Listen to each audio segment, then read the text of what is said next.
രോമ ടിവിയുടെ എല്ലാ മാന്യ ശ്രോതാക്കൾക്കും വേഗം വരുന്ന കർത്താവായ യേശു ക്രിസ്തുവിന്റെ ധന്യതിരു നാമത്തിൽ വന്ദനത്തെയും സ്വാഗതത്തെയും അറിയിക്കുന്നു. അനുഗ്രഹീതവും മനോഹരമായ നല്ല നിമിഷങ്ങൾക്കായി നല്ല ദിവസത്തിനായി ഞാൻ കർത്താവിന് സ്തോത്രം ചെയ്യുന്നു. ഇന്ന് നമ്മുടെ ക്ഷണം സ്വീകരിച്ച് നമ്മോടൊപ്പം ജോയിൻ ചെയ്തിരിക്കുന്നത് രാജസ്ഥാനിൽ കർത്താവിന്റെ മഹത്വമുള്ള ശുശ്രൂഷയിൽ ശക്തമായി ഈ കാലയളവിൽ ദൈവം ഉപയോഗിച്ചുകൊണ്ടിരിക്കുന്ന കർത്താവിന്റെ ദാസൻ പാസ്റ്റർ മാത്യു അവറുകളാണ്. തന്റെ ജീവിതാനുഭവം വളരെ ശ്രദ്ധേയവും ഹൃദയസ്പർശിയുമായ ഒത്തിരി അനുഭവങ്ങൾ, ദൈവം നടത്തിയ അസാധാരണമായ അനുഭവങ്ങൾ അരോമ ടി വി പ്രേക്ഷകരോടൊപ്പം പങ്കുവയ്ക്കുന്നു.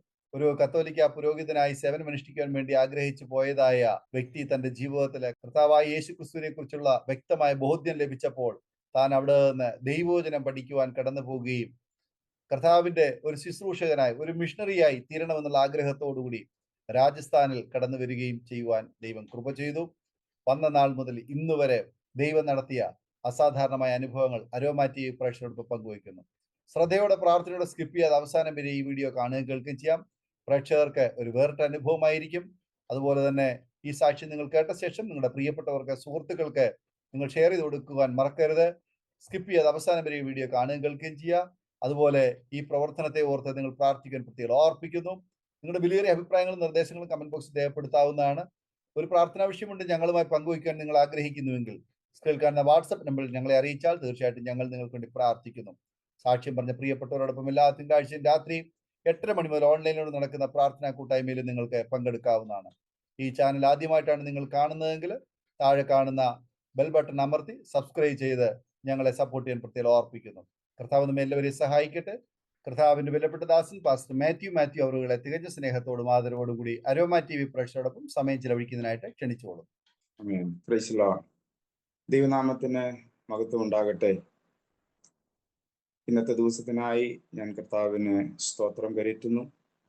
പ്രത്യേകാല് ഈ അരോമ ടി വിയിൽ ഇപ്രകാരം സാക്ഷ്യത്തിനായിട്ട് ദൈവം തന്ന ഈ ശ്രേഷ്ഠമായ അവസരത്തെ ഓർത്ത് ഞാൻ കർത്താവിന് സ്തുതി കരയറ്റുന്നു. ഒപ്പം ഇതിൻ്റെ മുൻനിരയിൽ നിൽക്കുന്ന കർത്താവിൽ ശ്രേഷ്ഠനായ പ്രിയ ദാനിയേൽ ജോൺ പാസ്റ്ററോടുള്ള സ്നേഹവും നന്ദി അറിയിക്കുന്നു.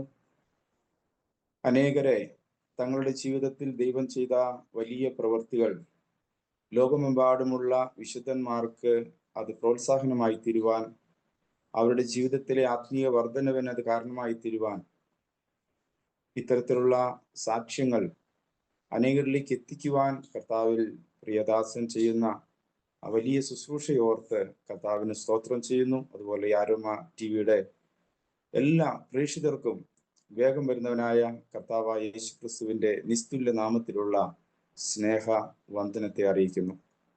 എൻ്റെ പേര് ഇവിടെ പറഞ്ഞതുപോലെ മാത്യു എന്നാണ്.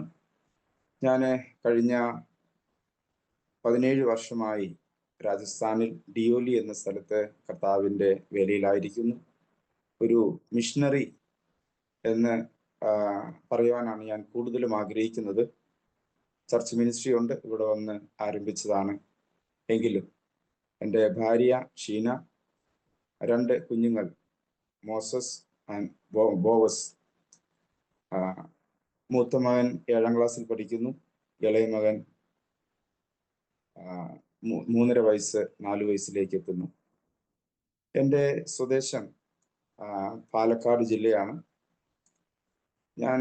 എൻ്റെ ജന്മനാടെന്ന് പറഞ്ഞാൽ മൂവാറ്റുപുഴയായിരുന്നു. എറണാകുളം ജില്ലയിൽ എൻ്റെ ഫാദറിൻ്റെയും മദറിൻ്റെയും ഒക്കെ ജന്മദേശവും എല്ലാം മൂവാറ്റുപുഴ എന്ന സ്ഥലത്തായിരുന്നു.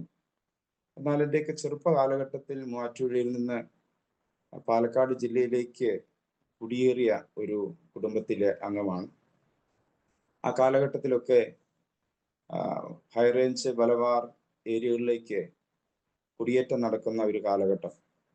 അങ്ങനെ കുടിയേറിയ ഒരു യാഥാസ്ഥിക കത്തോലിക്ക കുടുംബത്തിൽ ജനിച്ച് വളരുവാൻ കർത്താവ് എൻ്റെ ജീവിതത്തിൽ ഇടയാക്കി. ചെറുപ്പകാലം തൊട്ടേ മാതാപിതാക്കൾ തികഞ്ഞ ആ ഒരു കത്തോലിക്ക അച്ചടക്ക ഭക്തിയിലും വിശ്വാസത്തിലും ആണ് വളർത്തിക്കൊണ്ടുവന്നത്. എൻ്റെ ആഗ്രഹം, എൻ്റെ സ്കൂൾ വിദ്യാഭ്യാസ കാലത്തൊക്കെ ഞാനൊരു കത്തോലിക്ക അച്ഛന്മാരുടെ ഹോസ്റ്റലിൽ നിന്ന എൻ്റെ ഹൈസ്കൂൾ വിദ്യാഭ്യാസം നടന്നത്. ആ സമയത്ത് എൻ്റെ ആഗ്രഹം എനിക്കൊരു കത്തോലിക്ക വൈദികനാകണമെന്നായിരുന്നു. കാരണം ഞങ്ങളുടെ കത്തോലിക്കായുടെയൊക്കെ ഒരു പാരമ്പര്യവും രീതി അനുസരിച്ച് എല്ലാ കുടുംബത്തിലും നിന്നും ഒരു അച്ഛൻ അല്ലെങ്കിൽ ഒരു കന്യാസ്ത്രീ എന്നുള്ള ആ ഒരു രീതി വെച്ച് എൻ്റെ കുടുംബത്തിൽ എൻ്റെ ഇളയ പെങ്ങൾ കന്യാസ്ത്രീയാണ്. അപ്പോൾ ആണുങ്ങളിലെ എൻ്റെ ആഗ്രഹമായിരുന്നു ഒരു വൈദികനാകണമെന്ന്. അങ്ങനെ പാലക്കാട് രൂപതയിലെ ഒരു വൈദികനാകാൻ രൂപതയിൽ ഞാൻ സെമിനാരിയിൽ പോയ ആളാണ്. പക്ഷേ ഞാൻ ഇന്നത് വിശ്വസിക്കുന്നു, അത് കർത്താവിൻ്റെ എന്നെക്കുറിച്ചുള്ള വിളിയും തിരഞ്ഞെടുപ്പും തികച്ചും അത് വ്യത്യസ്തമായിരുന്നു. അത് ദൈവത്തിന്റെ ഹിതത്തിന്റെ പൂർത്തീകരണത്തിലായിരുന്നു. അതുകൊണ്ട് അന്ന് ആ പദ്ധതിയൊക്കെ ഉപേക്ഷിച്ച് മടങ്ങി വരുവാൻ ഇടയായി. എങ്കിലും എൻ്റെ ഹൃദയത്തിൽ വലിയ ആഗ്രഹമായിരുന്നു ഒരു വൈദികനാകണം. എന്നാൽ ഒരു യാഥാസ്ഥിതിക സാധാരണ വൈദികനായിട്ടല്ല, ഒരു മിഷണറി എന്നുള്ള രീതിയിൽ അനേക അതുപോലത്തെ സഭകളുണ്ട്, മിഷൻ പ്രവർത്തനങ്ങൾ ചെയ്യുന്ന. അതുപോലൊരു മിഷൻ വൈദികനാകണം എന്നുള്ള ആഗ്രഹമായിരുന്നു. എങ്കിലും അതെന്റെ മനസ്സിലിട്ട് താലോലിച്ച് ഞാൻ അങ്ങനെ മുമ്പോട്ട് പോയിക്കൊണ്ടിരുന്നു. എന്നാൽ ഒരു തികഞ്ഞ കത്തോലിക്ക ഭക്തിയിലാണ് ഞാൻ വളർന്നു വന്നത്. കാരണം എൻ്റെ പിതാവ് കത്തോലിക്ക പള്ളിയിലെ കപ്പ്യാർ എന്ന് പറയുന്ന ഒരു സ്ഥാനത്തായിരുന്നു. അതുകൊണ്ട് പള്ളിയിലെ എല്ലാ കാര്യങ്ങളിലും തുടർമാനമായിട്ട് ഞങ്ങളെ പള്ളിയിൽ കൊണ്ടുപോകും. ഞങ്ങളെ മക്കളെ എല്ലാവരെയും പള്ളിയിലെ എല്ലാ കൂട്ടായ്മകളിലും സജീവമായിട്ട് ഞങ്ങളെ പങ്കെടുപ്പിക്കുകയും ആ ഒരു കത്തോലിക്ക പാരമ്പര്യത്തിലും ഭക്തിയിലുമാണ് വളർത്തിക്കൊണ്ടുവന്നത്. ആ ഭക്തിയും വിശ്വാസവും അനുസരിച്ച് സഭ അനുവർത്തിക്കുന്ന എല്ലാ കാര്യങ്ങളും ഭക്തിപരമായ വിശ്വാസപരമായിട്ടുള്ള എല്ലാ ചടങ്ങുകളും കാര്യങ്ങളും ചെയ്തു വന്നിരുന്നു. എന്നാൽ എൻ്റെ ഹൈസ്കൂൾ വിദ്യാഭ്യാസത്തിന് ശേഷം ആ ഒരു കാലഘട്ടം എനിക്ക് ഭയങ്കര നിരാശ നിറഞ്ഞതായിരുന്നു. ഞാൻ വളരെ ഭക്തിയുള്ളവനാണ്, പക്ഷെ എനിക്ക് എൻ്റെ ഹൃദയത്തിൽ സന്തോഷവും എനിക്ക് എൻ്റെ മനസ്സിൽ ശാന്തിയും ഇല്ലാതെ വളരെ നിരാശപരമായിട്ടുള്ള ജീവിതം. അപ്പോൾ തന്നെ ഞാൻ മറ്റ് ആത്മീക സംഘടനകളിലും കാര്യങ്ങളിലെല്ലാം വളരെ പ്രാധാന്യം കൊടുത്ത് KCYM അതുപോലെ ഞങ്ങളുടെ കാറ്റഗിസത്തിന്റെ മുൻനിരയിൽ നിന്ന് കുഞ്ഞുങ്ങളെ കാറ്റഗിസം പഠിപ്പിക്കുന്ന കാര്യങ്ങൾ, അതുപോലുള്ള കാര്യങ്ങൾക്കെല്ലാം പ്രാധാന്യം കൊടുക്കുകയൊക്കെ ചെയ്യുന്നു. അതുപോലെ ധ്യാനത്തിന് കോട്ട ഡിവൈൻ ധ്യാന കേന്ദ്രത്തില്, അതുപോലെ സഹീവൻ ധ്യാന കേന്ദ്രം, സിനായ് ധ്യാന കേന്ദ്രം തുടങ്ങിയ ധ്യാന കേന്ദ്രത്തിലൊക്കെ അനേകരെ ധ്യാനത്തിന് കൊണ്ടുപോവുകയും മദ്യപാനികള് രോഗാവസ്ഥയിലായിരിക്കുന്നവരൊക്കെ ധ്യാനത്തിന് കൊണ്ടുപോവുകയും അങ്ങനെയൊക്കെയുള്ള പ്രേക്ഷിത പ്രവർത്തനങ്ങളൊക്കെ ആ കാലഘട്ടത്തിൽ ചെയ്തു വന്നിരുന്നു. എങ്കിലും എൻ്റെ ജീവിതത്തിൽ സമാധാനമില്ല, എൻ്റെ ജീവിതത്തിൽ സന്തോഷമില്ല. എനിക്ക് ആ ഒരു ദൈവിക സാന്നിധ്യവും ഒന്നും അനുഭവിക്കാൻ കഴിയുന്നില്ല. ഞാൻ വളരെ നിരാശനായി. വളരെ നിരാശയോടെ എന്ന് പറഞ്ഞാൽ എൻ്റെ ജീവിതം പോലും അവസാനിപ്പിക്കണം, എങ്ങനെ അവസാനിപ്പിക്കണം എന്നുള്ള രീതിയിൽ പോലും ചിന്തിച്ച് നടന്നൊരു കാലം. ഞാനൊരു ഭ്രാന്തനായി തീരുമോ എന്ന് പോലും ചിന്തിച്ചു പോയൊരു കാലഘട്ടം. ആ ഒരു സമയത്തൊക്കെ ഞാൻ നിരീശ്വരവാദത്തിലേക്കും അല്പമായിട്ടൊക്കെ തിരിയാനിടയായി തീർന്നു. കാരണം എൻ്റെ ഒരു അടുത്ത സ്നേഹിതൻ ആ സമയത്ത് വളരെ കടുത്ത നിരീശ്വരവാദിയായിരുന്നു. അദ്ദേഹവുമായിട്ട് പരിചയപ്പെട്ട് അദ്ദേഹം തരുന്ന ബുക്കുകൾ വായിക്കുകയും അദ്ദേഹത്തിന്റെ വാക്കുകളൊക്കെ കേൾക്കുകയും അതിനോടൊരു താല്പര്യമൊക്കെ തോന്നി. അതിൻ്റെയൊക്കെ അവരുടെ ആ പബ്ലിക്കേഷൻസിലൊക്കെ ഞാൻ മെമ്പർഷിപ്പ് എടുക്കുകയും അവരുടെ ബുക്കുകളൊക്കെ അവരുടെ മാഗസിനൊക്കെ നിരന്തരമായിട്ട് വരുത്തുകയും വായിക്കുകയൊക്കെ ചെയ്തുകൊണ്ടിരുന്നു. അപ്പൊ ഇതൊന്നും എൻ്റെ വീട്ടിൽ അത്ര കാര്യമായിട്ട് അറിയത്തില്ല. ഞാൻ പല മേഖലകളിൽ കൊച്ചു കൊച്ചു ജോലിയൊക്കെ ചെയ്ത് അങ്ങനെ മുമ്പോട്ട് പോയിക്കൊണ്ടിരിക്കുകയായിരുന്നു. പക്ഷെ അവിടെ എല്ലാം ഞാൻ ഒരു കാര്യം മനസ്സിലാക്കുന്നു, ഇത്തരത്തിലുള്ള സാഹചര്യങ്ങളിലൂടെ കടുത്ത നിരാശയിലൂടെ പോകുമ്പോഴും ഒരു നിരീശ്വരവാദ ചിന്തയിലേക്ക് ഞാൻ വഴുതിപ്പോയപ്പോഴും അവിടെ എല്ലാം ദൈവത്തിന്റെ ഒരു അദൃശ്യമായ കരമുണ്ടായിരുന്നു എന്നത് വാസ്തവമാണ്, യാഥാർത്ഥ്യമാണ്. തകർന്നു പോകുന്ന അല്ലെങ്കിൽ ജീവിതം അസ്തമിച്ചു പോകുന്ന, അവസാനിച്ചു പോകുന്ന പല അവസ്ഥകൾ എൻ്റെ ജീവിതത്തിലുണ്ടായി. പക്ഷെ അവിടെ എല്ലാം ഞാൻ അറിയാതെ, ഞാൻ കാണാത്ത ഒരു അദൃശ്യ ശക്തിയും അദൃശ്യകരവും എന്നെ പിന്തുടർന്ന് വന്നിരുന്നു. അങ്ങനെ ഞാൻ വളരെ ധ്യാനം കൂടും, ധ്യാനത്തിന് ആളുകളെ കൊണ്ടുപോകുന്നു, അപ്പോഴും എനിക്ക് സമാധാനമില്ല. പക്ഷേ ഒരിക്കൽ ഒരു ധ്യാന കേന്ദ്രത്തിൽ വെച്ച് ഒരു ധ്യാനം കൂടിയപ്പോൾ, ഞങ്ങളുടെ ലീഡേഴ്സിന്റെ ധ്യാനം, ആളുകളെ ധ്യാനത്തിന് കൊണ്ടുപോകുന്നു, ലീഡേഴ്സിന്റെ ഒരു ധ്യാനത്തിൽ വെച്ച് ആണ് ദൈവം ഒരു ധ്യാന കേന്ദ്രത്തിൽ വെച്ചാണ് എന്നോട് സംസാരിക്കുന്നത്. ഒരു വചനമാണ് എന്നോട് ഇടപെട്ടത്. അത് പുറപ്പാട് പുസ്തകം 20-ാം അധ്യായത്തിന്റെ 4-ാം വാക്യത്തിൽ ഇപ്രകാരം പറയുന്നു. നിങ്ങൾ അത് POC ബൈബിളിലെ ആ വചനം അന്ന് അതുപോലെ എൻ്റെ ഹൃദയത്തിൽ അങ്ങ് പതിഞ്ഞുപോയി. ഇപ്പോഴും എൻ്റെ വായിൽ അതുപോലെ വരുള്ളൂ. അത് ഇപ്രകാരം പറയുന്നത്: നിങ്ങൾ മുകളിൽ ആകാശത്തിലോ താഴെ ഭൂമിയിലോ ഭൂമിക്കടിയിലോ ജലത്തിലോ ഉള്ള യാതൊന്നിന്റെയും രൂപമോ പ്രതിരൂപമോ ഉണ്ടാക്കുകയോ വണങ്ങുകയോ ചെയ്യരുത്. ആ ഒരൊറ്റ വചനം എൻ്റെ ഹൃദയത്തെ വല്ലാതെ പിടിച്ചുലച്ചു കളഞ്ഞു. ഞാൻ പിന്നീട് പള്ളിയിൽ പോയി, ഞാൻ സൺഡേ സ്കൂളിൽ പിള്ളേരെ പഠിപ്പിക്കുന്നതാണ്, കാറ്റഗിസം പഠിപ്പിക്കുന്ന. അപ്പോൾ പിള്ളേരുടെ പുറകിലാണ് ഞാൻ നിൽക്കുന്നത്.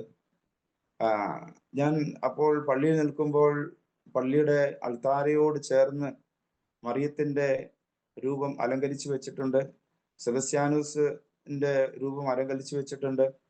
പക്ഷെ ഞാൻ പള്ളിയിൽ നിന്ന് അൾത്താരയിലേക്ക് നോക്കുമ്പോൾ, ഈ രൂപത്തെ കാണുമ്പോൾ എൻ്റെ ഉള്ളിൽ ആരോ സംസാരിക്കുകയാണ്: നീ എന്താണ് തിരുവെഴുത്തിൽ വായിച്ചത്? നീ ഇപ്പോൾ എന്ത് കാണുന്നു? ഞാനിങ്ങനെ ഇടത്തോട്ടും വലത്തോട്ടും തിരിഞ്ഞു നോക്കും, ആരാണ് എൻ്റെ ചെവിയിൽ വന്ന് മന്ത്രിക്കുന്നത്? പക്ഷേ ആരുമില്ല, എൻ്റെ അടുത്ത് ആരും വന്നിട്ടില്ല, എന്നോട് ആരും സംസാരിച്ചിട്ടില്ല. പക്ഷെ ഒരു അദൃശ്യമായിട്ട് ആരോ എന്നോട് വന്ന് സംസാരിക്കുന്നു. വീണ്ടും എനിക്ക് ഭയമായി, ഞാൻ കണ്ണടച്ച് നിൽക്കുന്നു. ഞാൻ കണ്ണു തുറക്കുമ്പോൾ വീണ്ടും ആരോ എന്നോട് മന്ത്രിക്കുകയാണ്: നീ എന്താണ് തിരുവെഴുത്തിൽ വായിച്ചത്? ഇപ്പോൾ നീ എന്ത് കാണുന്നു? എൻ്റെ ഹൃദയത്തിലേക്ക് ഭയവും സംശയവും ഉത്കണ്ഠയെല്ലാം കടന്നു വന്നു. അന്ന് എനിക്ക് ഉറപ്പായി, ആ വചനം സത്യമാണ്. വചനം സത്യമാണെങ്കിൽ ആ വചനത്തെ എനിക്ക് ഏറ്റെടുക്കണം, അതുപോലെ ജീവിക്കണം. അങ്ങനെ ഞാൻ കത്തോലിക്കയിൽ എല്ലാവർക്കും ബൈബിളൊന്നുമില്ല, വീട്ടിലൊരു ബൈബിളാണ് ഉണ്ടാകുന്നത്. എനിക്ക് സ്വന്തമായിട്ടൊരു POC ബൈബിൾ വാങ്ങി. എനിക്കന്നൊരു ഗവൺമെന്റ് പ്രൊജക്റ്റിൽ ഞാൻ ജോലി ചെയ്യുകയാണ്. അപ്പോൾ വീട്ടിൽ എന്നും വന്നു പോകുന്നില്ല, ആഴ്ചയിൽ ഒരിക്കൽ, 2 ആഴ്ചയിൽ ഒരിക്കലൊക്കെയാണ് വരുന്നത്. ബാക്കി ഞാൻ റൂമിലാണ് താമസിക്കുന്നത്. അങ്ങനെ ഞാൻ സ്വന്തമായിട്ട് ബൈബിൾ വായിക്കാൻ തുടങ്ങി. അപ്പോഴും എനിക്കൊരു ആഗ്രഹം ഉണ്ടായിരുന്നു. ഞാൻ ഈ ധ്യാനത്തിനൊക്കെ പോവുകയും ധ്യാനത്തിന് ആളുകളെ കൊണ്ടുപോവുകയൊക്കെ ചെയ്യുമ്പോൾ, കത്തോലിക്കയിലൊരു സിസ്റ്റം ഉണ്ട്. കാലാകാലങ്ങളിൽ പോപ്പ് പ്രഖ്യാപിക്കുന്ന ചില ആളുകൾ മാത്രമാണ് കത്തോലിക്ക സഭയിൽ വിശുദ്ധര്.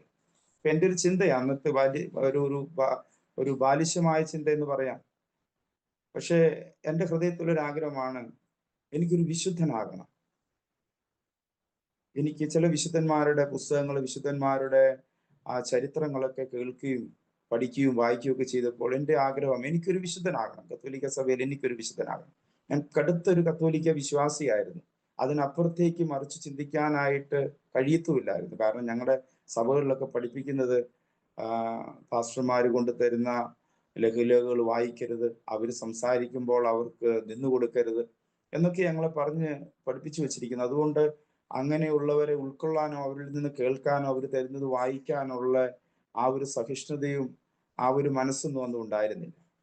അവരെയൊക്കെ അന്ധമായിട്ട് അത് തെറ്റാണ്, കത്തോലിക്ക സഭ മാത്രമാണ് പത്രോസിനാൽ സ്ഥാപിച്ച സഭ എന്നുള്ള അബദ്ധമായിട്ടുള്ള തെറ്റിദ്ധാരണയെല്ലാം ഉള്ളിൽ പകർന്നു കിട്ടിയിരുന്നത് കൊണ്ട് മറ്റൊന്നും ഉൾക്കൊള്ളാൻ കഴിയത്തില്ലായിരുന്നു. പക്ഷേ ദൈവത്തിന്റെ നിയോഗവും ദൈവത്തിന്റെ വിളിയും നേരത്തെ ഉണ്ടായിരുന്നത് കൊണ്ട് കർത്താവ് ഓരോ കാലഘട്ടത്തിലും ഓരോ സമയത്തിലും ദൈവം, ഞാൻ പറഞ്ഞതുപോലെ അദൃശ്യമായ ദൈവത്തിന്റെ കരം എന്നെ നടത്തിക്കൊണ്ടിരുന്നു. അങ്ങനെ പിന്നെ ഞാൻ സ്വന്തമായിട്ട് ബൈബിൾ വായിക്കാൻ തുടങ്ങി. എനിക്കൊരു വിശുദ്ധനാകണം, എനിക്കും ദൈവവചനം അനുസരിച്ച് ജീവിക്കണം. അങ്ങനെ വചനം വായിക്കുമ്പോൾ പല സംശയങ്ങളുണ്ടായി. ഞാൻ ചിലതൊക്കെ നോട്ട് ചെയ്ത് വെച്ചു. അങ്ങനെ ഞാൻ ജോലി ചെയ്തുകൊണ്ടിരുന്ന സമയത്ത് എൻ്റെ ഓഫീസിൽ വർക്ക് ചെയ്യുന്ന മറ്റൊരു സഹോദരൻ, അദ്ദേഹം ഇതുപോലെ കത്തോലിക്കയിൽ നിന്ന് വിശ്വാസത്തിൽ വന്ന ഒരു സഹോദരനായിരുന്നു. അധിക സമയമായിട്ടില്ല. അപ്പോൾ അന്ന് ഞാൻ ഓഫീസിൽ വർക്ക് ചെയ്യുമ്പോഴും വളരെ തീക്ഷ്ണതയോടെ, തീവ്രതയോടെ അന്ന് കത്തോലിക്കയിൽ നിന്നുകൊണ്ട് മറ്റുള്ളവരോട് സുവിശേഷം പറയുകയും ചിലരെയൊക്കെ ധ്യാനത്തിന് കൊണ്ടുപോവുകയും ഒക്കെ ചെയ്യുന്ന ഒരു തീവ്ര നിലപാടിൽ നിൽക്കുന്ന ഒരു വ്യക്തിയായിരുന്നു. അപ്പൊ എൻ്റെ ഈ തീക്ഷ്ണതയും തീവ്രതയൊക്കെ കണ്ടുകൊണ്ട് ഡൊമിനിക് എന്ന അദ്ദേഹത്തിന്റെ പേര്, അദ്ദേഹം എന്നോട് അടുത്തുകൂടി. അങ്ങനെ ഞങ്ങൾ അടുത്ത സ്നേഹിതരായി. അപ്പൊ ഞാനിങ്ങനെ വചനത്തിൽ നിന്നുള്ള ബൈബിളിൽ നിന്നുള്ള ചില കാര്യങ്ങളൊക്കെ ഇങ്ങനെ സംസാരിക്കും, അങ്ങനെ ഡിസ്കസ് ചെയ്യും. അപ്പൊ അതിന് കൃത്യമായിട്ട് പുള്ളി വിശ്വാസത്തിൽ വന്നിട്ട് അധികം ആയിട്ടില്ല.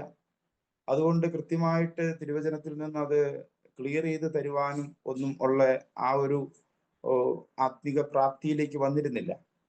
അപ്പൊ എന്നോട് പറയും, ഞങ്ങളുടെ അടുത്തൊരു വചനത്തിൽ നല്ല പാണ്ഡിത്യമുള്ള ഒരാളുണ്ട്, പാസ്റ്റർ ആണെന്നൊന്നും എന്നോട് പറയുന്നില്ല. അദ്ദേഹത്തിന്റെ അടുത്ത് വന്നാൽ ഈ കാര്യങ്ങൾക്കെല്ലാം കൃത്യമായിട്ട് സംശയങ്ങൾ ദൂരീകരിക്കുവാൻ കൃത്യമായിട്ടുള്ള മറുപടി ലഭിക്കാൻ ഇടയാവും എന്നോട് പറഞ്ഞു. അങ്ങനെ ഞാൻ അദ്ദേഹത്തോട് പറഞ്ഞു, ചോദിച്ചിട്ട് വരാൻ പറഞ്ഞ് എൻ്റെ സ്നേഹിതൻ പോയി ആ ദേവദാസനോട് സംസാരിച്ചു. നമുക്കറിയാവുന്ന ദേവദാസന്മാരൊക്കെ ഇങ്ങനെ ഒരാളെ കിട്ടാൻ വേണ്ടി കാത്തിരിക്കുക. അപ്പൊ ആദ്യം പറഞ്ഞു എന്താണ് അദ്ദേഹത്തിന്റെ സംശയം, അത് എഴുതി വെച്ചിരിക്കുന്നത് വാങ്ങിച്ചുകൊണ്ടിരാൻ പറഞ്ഞു. അപ്പൊ ഞാൻ ആ സംശയങ്ങൾ ഇന്ന് എനിക്ക് ഓർമ്മയുണ്ട്, 13 സംശയങ്ങൾ ഞാൻ നോട്ട് ചെയ്ത് വെച്ചിരുന്നു, അത് കൊടുത്തയച്ചു. ആ ദേവദാസൻ അത് വാങ്ങിയിട്ട് അത് വായിച്ചിട്ട് പറഞ്ഞു ആ സഹോദരനെ കൂട്ടിക്കൊണ്ടുവരാൻ പറഞ്ഞു. അങ്ങനെയാണ് ഞാൻ ആദ്യമായിട്ട്, എനിക്കറിയത്തില്ല അതൊരു ഒരു പാർസനേജ് ആണ് അല്ലെങ്കിൽ ഒരു പാസ്റ്റർ എടുത്താ പോകുന്നത്. അവിടെ ചെന്നപ്പോൾ ഞാൻ പറയുന്നത് എനിക്ക് ഈ ലോജിക്കൊന്നും കേൾക്കണ്ട, പക്ഷെ ഒരു കാര്യം, എൻ്റെ ഈ സംശയങ്ങൾക്കെല്ലാം തിരുവഴുത്തുകളിൽ നിന്ന് വിത്ത് റെഫറൻസ് എന്നോട് സംസാരിക്കാൻ പറ്റുമെങ്കിൽ നമുക്കിരിക്കാം, സംസാരിക്കാം. വളരെ സഹിഷ്ണുതയുള്ള നല്ലൊരു വചനത്തിൽ വളരെ ആഴമായ അനുഭവമുള്ള അറിവുള്ള ഒരു ദേവദാസനായിരുന്നു. എന്നെ അദ്ദേഹം വളരെ സ്നേഹത്തോടെ വിളിച്ചിരുത്തി എൻ്റെ ഓരോ സംശയത്തിനും വിത്ത് റെഫറൻസ് അദ്ദേഹം സംസാരിക്കാൻ തുടങ്ങി ബൈബിളിൽ. ഓരോ ദിവസവും അല്പസമയങ്ങൾ എടുക്കും. പിന്നീട് ഞാൻ എനിക്ക് സമയം കിട്ടുന്ന പോലെ ആഴ്ചയിൽ ഒരിക്കൽ, 2 ആഴ്ചയിൽ ഒരിക്കൽ അങ്ങനെ അദ്ദേഹത്തിൻ്റെ അടുത്ത് പോകാനും ആ വചനം സത്യമാണ്, വചനപ്രകാരമാണ് ജീവിക്കേണ്ടതെന്ന് എൻ്റെ ജീവിതത്തിൽ എനിക്ക് ബോധ്യപ്പെടാൻ കർത്താവ് സഹായിച്ചു. അങ്ങനെ ഞാൻ ചുരുക്കി പറയട്ടെ, 2003 ഡിസംബർ 27 ഞാൻ കർത്താവിനെ ജലത്തിൽ സാക്ഷീകരിച്ച് ഒരു കർത്താവിൻ്റെ മകനായി തീരാൻ ദൈവം എനിക്ക് അവസരം തന്നു. അതോടുകൂടെ എൻ്റെ നിരാശകളും എൻ്റെ ദുഃഖങ്ങളും എൻ്റെ അസ്വസ്ഥതകളെല്ലാം മാറിപ്പോയി. അപ്പോൾ എൻ്റെ ഉള്ളത്തിലേക്ക് പരിശുദ്ധാത്മാവിൻ്റെ ഒരു അസാധാരണമായ പ്രേരണ കടന്നു വന്നു. എന്നെ പോലെ യൗവന കാലഘട്ടത്തിൽ ദൈവത്തെ അറിയാതെ അലഞ്ഞു നടക്കുന്ന അനേകര് ഇന്നും ലോകത്തിന്റെ വിവിധ സ്ഥലങ്ങളിലുണ്ട്. അവരുടെ മധ്യേ സത്യസുവിശേഷത്തിന്റെ സാക്ഷിയാകണം, നിത്യജീവൻ കൊടുക്കുന്ന സമാധാനവും ശാന്തിയും നൽകുന്ന ആ ദൈവത്തിന്റെ ഒരു സാക്ഷ്യം വഹിക്കണം എന്നുള്ളൊരു വലിയൊരു ആഗ്രഹം എൻ്റെ ഉള്ളത്തിലേക്ക് വന്നു. അങ്ങനെ ഞാൻ എൻ്റെ പാസ്റ്ററോട് പറഞ്ഞു എനിക്ക് ദൈവവചനം പഠിക്കണം. ആദ്യം ദൈവാസൻ എന്നെ